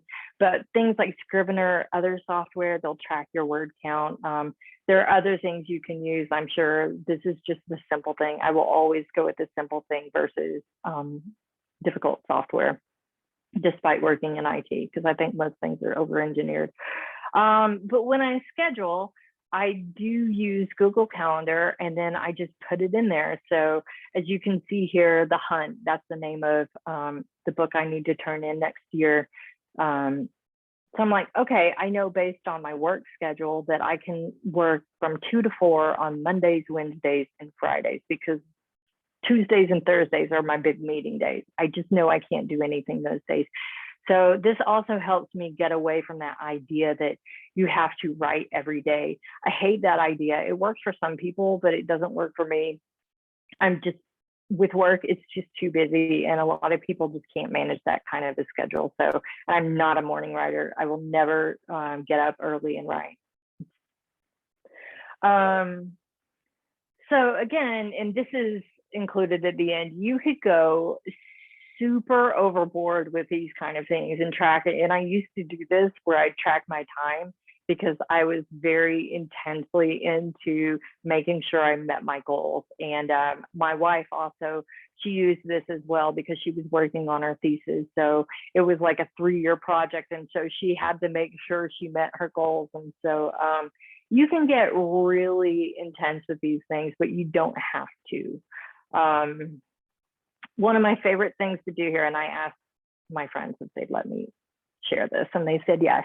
So with 2 of my friends, I do a daily scrum, and this is actually something that we do at my day job as well in IT, is we always do a daily scrum every single morning before 10 a.m. Everyone, we use Slack software, and it's just like a messaging software if you're not aware, but we just say what we did the previous day, and we say what we're doing the current day. And what this does is it allows you to kind of feel like you're a part of something, you're a part of a team, because as we all know, writing can be a little lonely, but you know, it doesn't have to be, and it's a way to kind of keep yourself on track and to have your team. And you don't have to do everything every day, you know, like Elizabeth went surfing, Philip went to the zoo, you know, but it's just a way to constantly be accountable to someone else about what you're doing. And also, if we have any blockers, it's like I'm really stuck. My good friend PJ Vernon, who wrote Bathhouse, he's so good at plotting, and so I'm constantly like, please, doing today, please talk to me about my plot. So it just gives us a way to kind of be on a team and not feel so like you're in it alone. So that, if anything, that would be the biggest thing I would tell for people, is to do that daily scrum. And I was doing daily scrums for myself before I convinced Philip and Elizabeth to do these with me. And Elizabeth is Elizabeth Charles Shelburne, who wrote an amazing book, Holding On to Nothing, and PJ wrote Bathhouse, so check those out. So again, we're still in planning. Do you see? So planning for distractions, this is a big one too. Just know what you need to do. So I turn off my Wi-Fi, shut the door. That's a Stephen King thing he wrote in his writing book, leaving the house, having earplugs. Personally, I use headphones and white noise, and I have to be in my house. I can't stand to see people walking by in cafes and stuff because I'm so distracted. So it's just a way to be mindful for yourself. Pomodoro method is a timer thing where it's like you do 20 minutes on, I think, or something. But I know Sisters in Crime, I believe they do sprints. I know Kelly does sprints, and I've done those with our friend Amina. So just like saying, okay, I'm going to write for 30 minutes and I'm going to stop. So it's just ways to kind of keep you going. Finally, you get to execute the project. This is the easiest part, which sounds so funny, but I think I saw someone in the chat being like, Agatha Christie said that she wrote her novel, or she had her novel, but she hadn't even written it yet. But it's like the planning piece, right? So you're just writing, you're revising, you're doing the dang thing. You already know how to do this. You write it, you revise it. We've learned these things. But what happens? Oh no, you know, when you're stuck, there are some things you can do. Go back to your list. See if there's anything on that you can work on. So the low priority, low effort, just do them. If it gets you there, it's worth it. And I'm always like, cut yourself some slack. Writing is very hard. It's mentally taxing. It's creatively taxing. Some things I like to do, I go back to my goal. I go back and see, you know, if I went to and read it and it was like suspense, and I looked at suspense and I was like, oh God, I really hate writing suspense. Like, that's good information. Maybe I need to talk to my editor about that. So, you know, it all comes back to what excites you. And so writing about things that you loved about your story. So that's what I did with the trunk novels is, for example, there was a teenage character that I truly loved. And it might like a tertiary character, not even that important, but there was something about her I really loved. And I was thinking, I would really like to know what she's like when she gets older. And so she's actually one of the lead characters in my book that's coming out next year because I just loved her. So it's like, you don't have to throw things away. You can go back, you can think about other characters, other settings, things that really worked well for you, and go back to those. Walking is really good for me. I just walk, I put my headphones on. I have novel playlists for everything. I read books. I take classes. I do things like these webinars.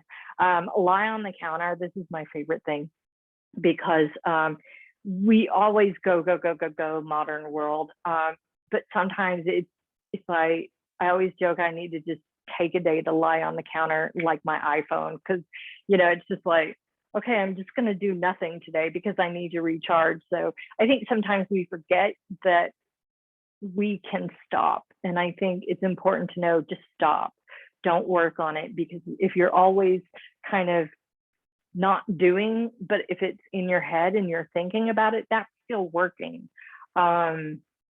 And then if you give yourself that time to recharge and just not work on it, it's amazing how you can come back to it and it will feel really good. And I've taken a year off from writing before. It's fine. You do what you need to do. So there's no time limit here. Reach out to your writing peers, do things like this. When you miss your deadline, same thing. Cut yourself some slack, go back to your goal, figure out, was it realistic, reassess your priorities, redo your work breakdown structure, and re-estimate your timeline, or any one of these things. So as I was saying, you don't have to do all these things. Just find the pieces that work best for you and do those. So talking about that, we're going to close the project. So a big thing that we do in project management is we always do a debrief to figure out what worked well, what could be improved. And this is really important, at least for me, for writing, is that there's so much time between projects and between starting a first draft and getting to revision. It's like I kind of become stunned, like, oh God, how am I even going to write a first draft? I totally forgot how. So again, I go back to my notebook. I write down what works for me. And again, this is just having years of struggling is how I come up with this stuff.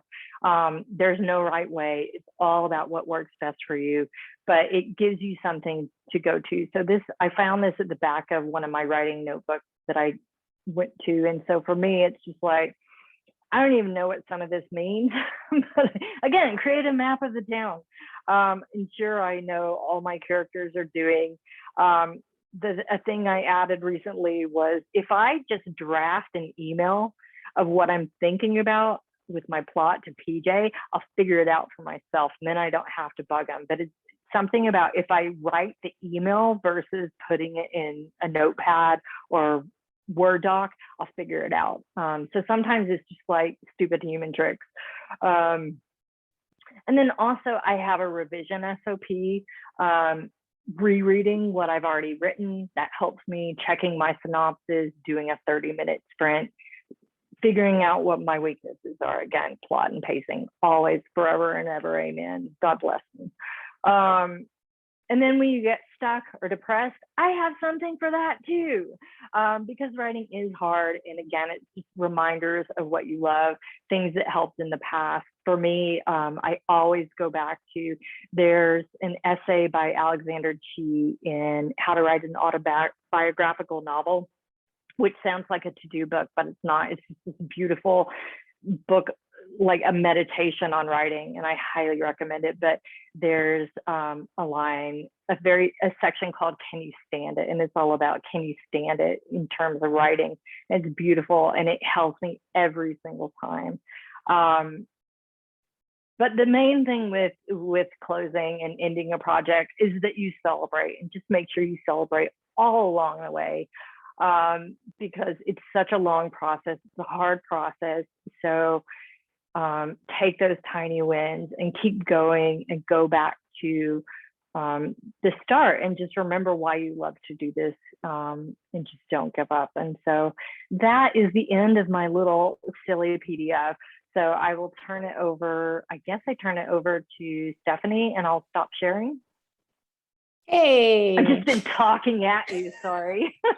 No, it was fantastic. So let me trawl through the Q&A. Let's see. So someone asked if you have a critique group. I know that you do, right? I do. So I believe you've read my work.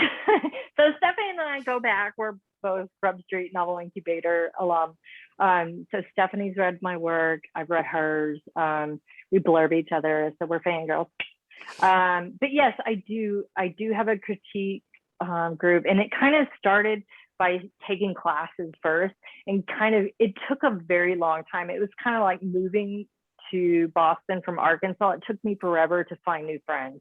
It's just really hard when you get older, and I wasn't even that old at the time. I came after college, but I feel like it was the same thing with writer group. It takes a while, and it can feel like everyone else has something that you don't have, but it takes work, and it's just you have to kind of put yourself out there. But I met most of my critique people through Grub Street Writing Center, including Stephanie and Emily Ross, Elizabeth Charles Shelburne.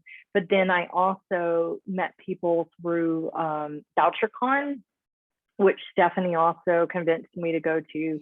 And so just meeting people, talking to them. So now, I work with John Vercher and PJ Vernon. I just met them in hallways, and it's just like figuring out who your people are. No worries. Someone is Daily Scrum an app? I actually had that question too, because it looked like text messages, but is it just? These were just text messages. Okay. Yeah, we are simple people. These are just, and I don't do group text with either of them, because it turns into a long stream. And so I have every single morning, Elizabeth and I text each other. And then every single morning, PJ and I text each other, and it's just, here's what I did, here's what I'm doing. So I'm very much a keep it simple kind of person.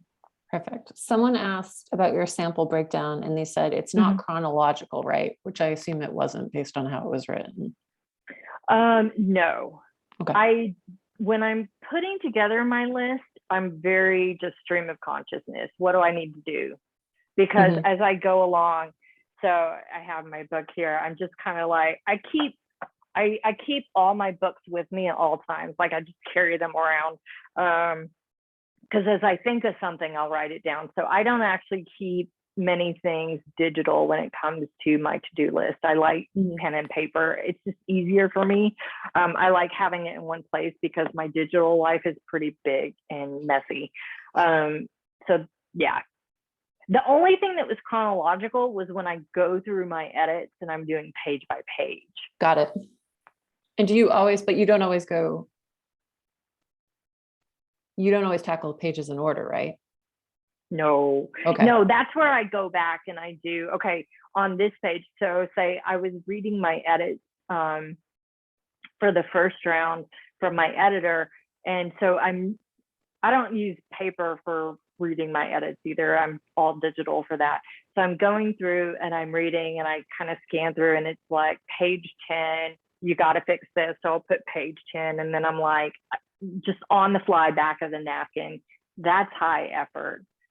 That's high priority. So as I'm going, I'm doing those prioritizations.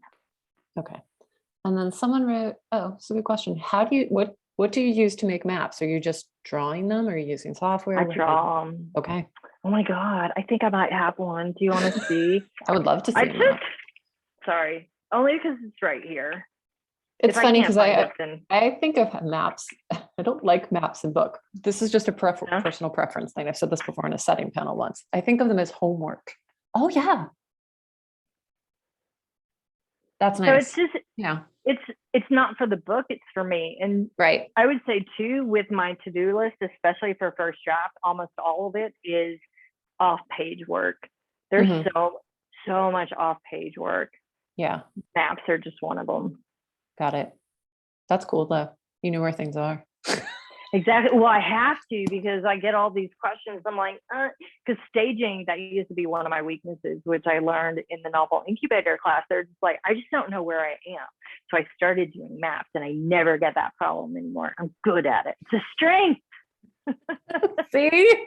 Celebrate our strengths. You too can learn. That's really funny. Edith was like, I don't look at maps of books either. I don't but I either. have the same reaction to genealogical charts. I'm like, oh, this looks hard. And I'm like, You no, look thank slick. you. Exactly. Now, hold on, let me check the questions one more time. You don't use Scrivener, right? Neither do I. I do. Oh, do you?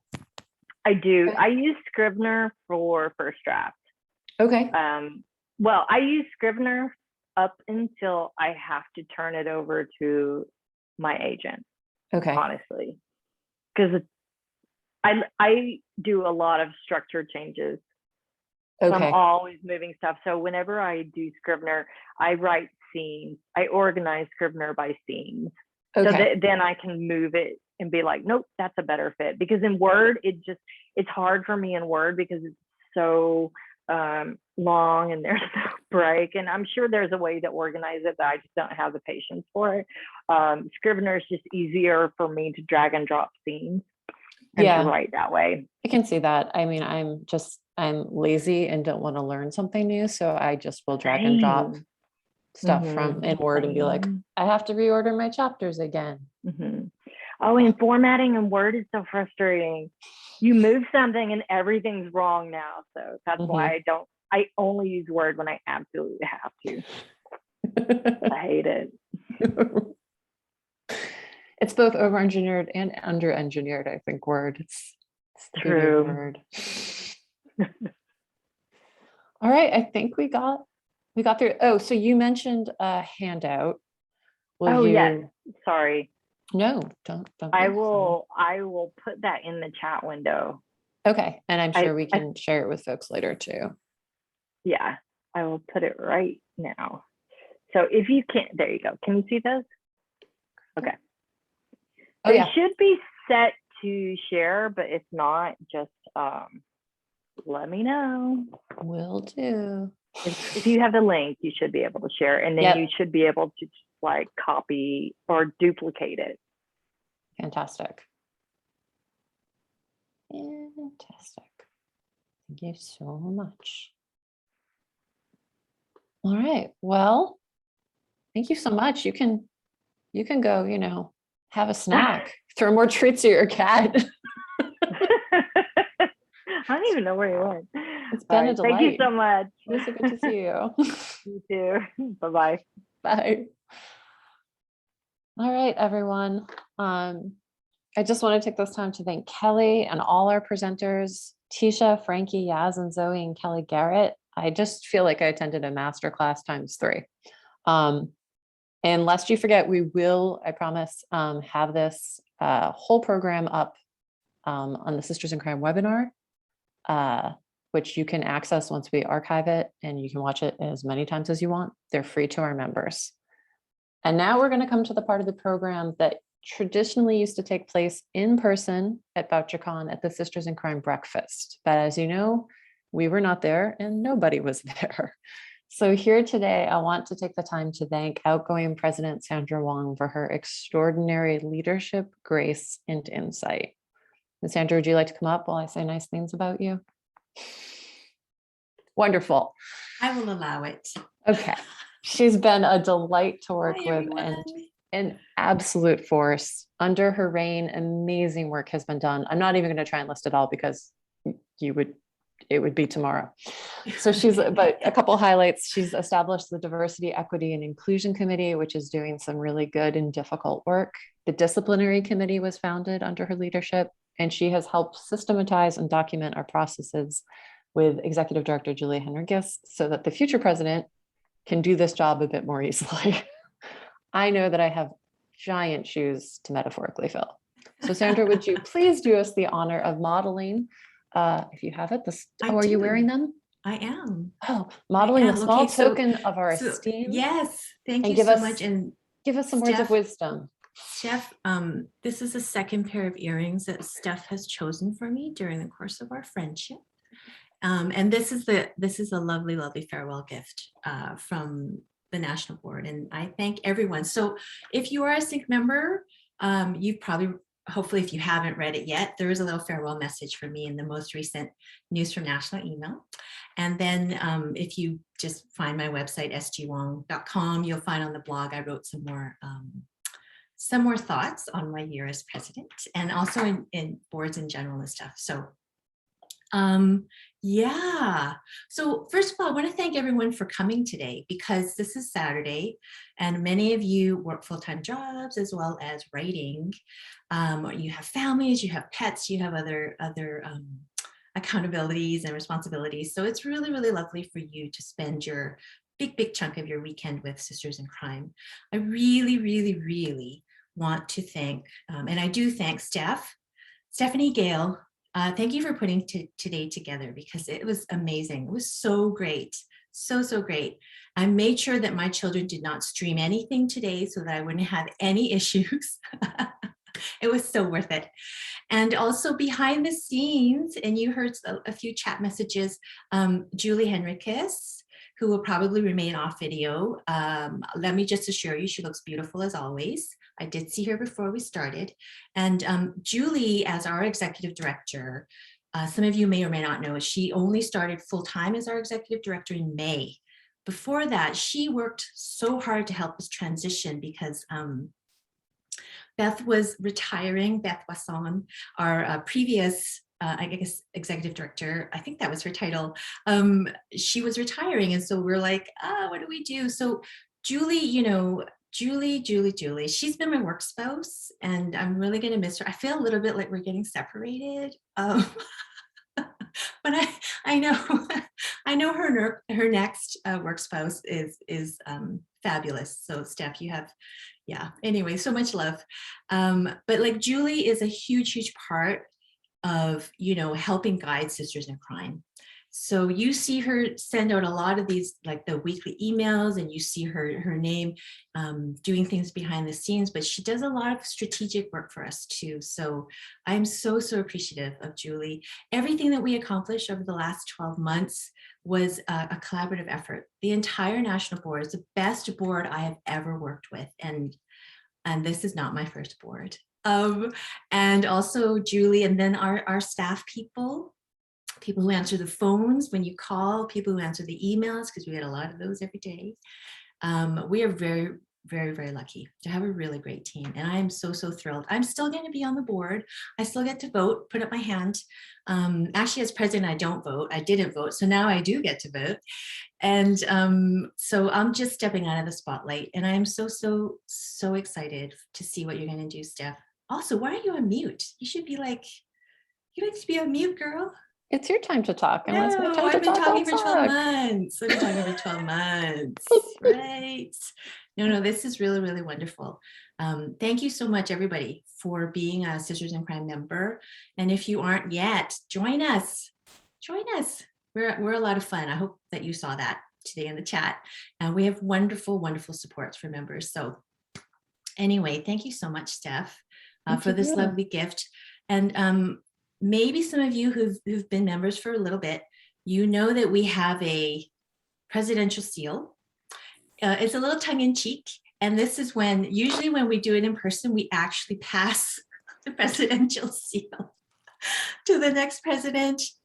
And I posted Celine to Steph, and I'm so glad to see that Celine got there in one piece. So on her, I don't know if you can show that again, Steph. Celine has,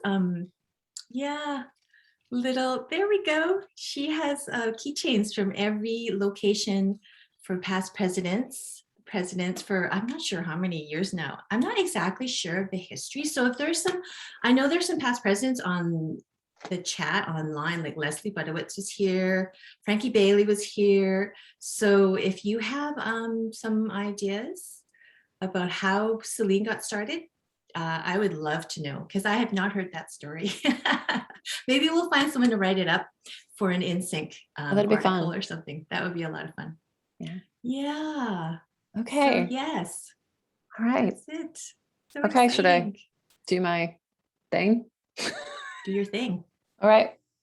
So as a part of the presidential transfer, I just want to say that I am delighted to take ownership of this Raven Award. I have a Raven Award for a year. Maybe the only Raven Award I get, but damn it, I have it. I toast you, Stephanie Thank Gale, you. in my Sisters in Crime branded mug. Yes, which people can get. It's awesome. And I also am somewhat proud and scared to take custodianship of the aforementioned Celine. So there's a pretty funny story about Celine. When Lori Rader Day, who's the former president, encountered Celine, she told the story in Dallas at VoucherCon. She held Celine and she thought, someday I'll have you. And long before she thought she would, she did. And so after she told the story in Dallas, she sort of dared us to interact with Celine. And so I boldly stood up when I held Celine and I went, never, I'm never going to be president. And I think somewhere off, Lori was like, are you sure about that? And I was like, I'm so sure. So fast forward a little over a year and I get the call asking me if I want to be president. So the takeaway is don't mess with the seal, because she will see what is in your secret heart. And whether you feel ready or not, she'll make one of your dreams come true. I think honestly, part of my job right now is just keeping her out of the general circulation of people, just keeping her away. But I mean it when I say that this creature saw into my heart. I wish to hold the role I'm taking on now. And I am so grateful and proud and still a little surprised to be able to represent all of you and work on improving what is already an outstanding writers organization is literally more than I aspired to. And another perk of this job is that after I roll off the committee, after I become Sandra as IPP, immediate past president, and roll off, I become a goddess. That's what we call the past presidents. And for a girl who's obsessed with Greek mythology and once spent an entire Halloween at age 10 telling every single neighbor, I'm Diana, goddess of the moon and the hunt, with decreasing spirit, because it is hard to explain your costume 101 times in one night. Becoming a goddess was a real life goal. So I have some ideas for Sync. I'm super excited to start serving. We're going to begin celebrating our 35th anniversary next year. I hope that you will join me in that. I hope that you will join me in making Sync welcoming to all. One thing we've learned from having to meet online is that some chapters actually expanded during this time because folks who couldn't drive long distances to attend meetings were able to join online. So others set up write-ins for their communities, and that was really popular. So I'm hoping we can do more of this, find solutions to problems that improve our experiences rather than let them defeat us. If there's one thing I've been struck by while writing mysteries, it's the generosity of spirit that I've encountered in my fellow crime writers. I am always telling the accountants that I work with just how deeply nice and caring people who think about murder all day truly are. And volunteering as president isn't always easy work, and it is work. And also, so you know, I am employed full-time at MIT doing finance stuff, which is the math part of my life. So I hope that you understand that when you reach out to me, there may be a slight delay before I can respond to you. And part of the work that Sandra and Julie have done this past year is making sure that someone like me who has a full-time job can serve as national president. That's really something we're working towards. We want people to be able to serve in a variety of ways, and particularly on the national board. We don't want to exclude people who want to serve because they have commitments like children or jobs. The ability to serve shouldn't be accessible only to those who are retired or are wealthy enough to afford full-time childcare. And is anyone really that wealthy? And if you are, chat me. I have some ideas about your wealth. I'm going to leave you with something that I noticed during these pandemic times when I was in my house with only my partner and my bunny for company. I took up drawing in watercolors and I really loved it. Drawing demands attention in the same way that writing does. You have to focus and exclude whatever else surrounds you while you're in that activity. And I was so much kinder to myself when drawing because I was a novice, and when I made any progress, I was super happy. Until I got near the end of my classes and I had developed just enough expertise to start criticizing my drawings, the same way I almost always critique my writing.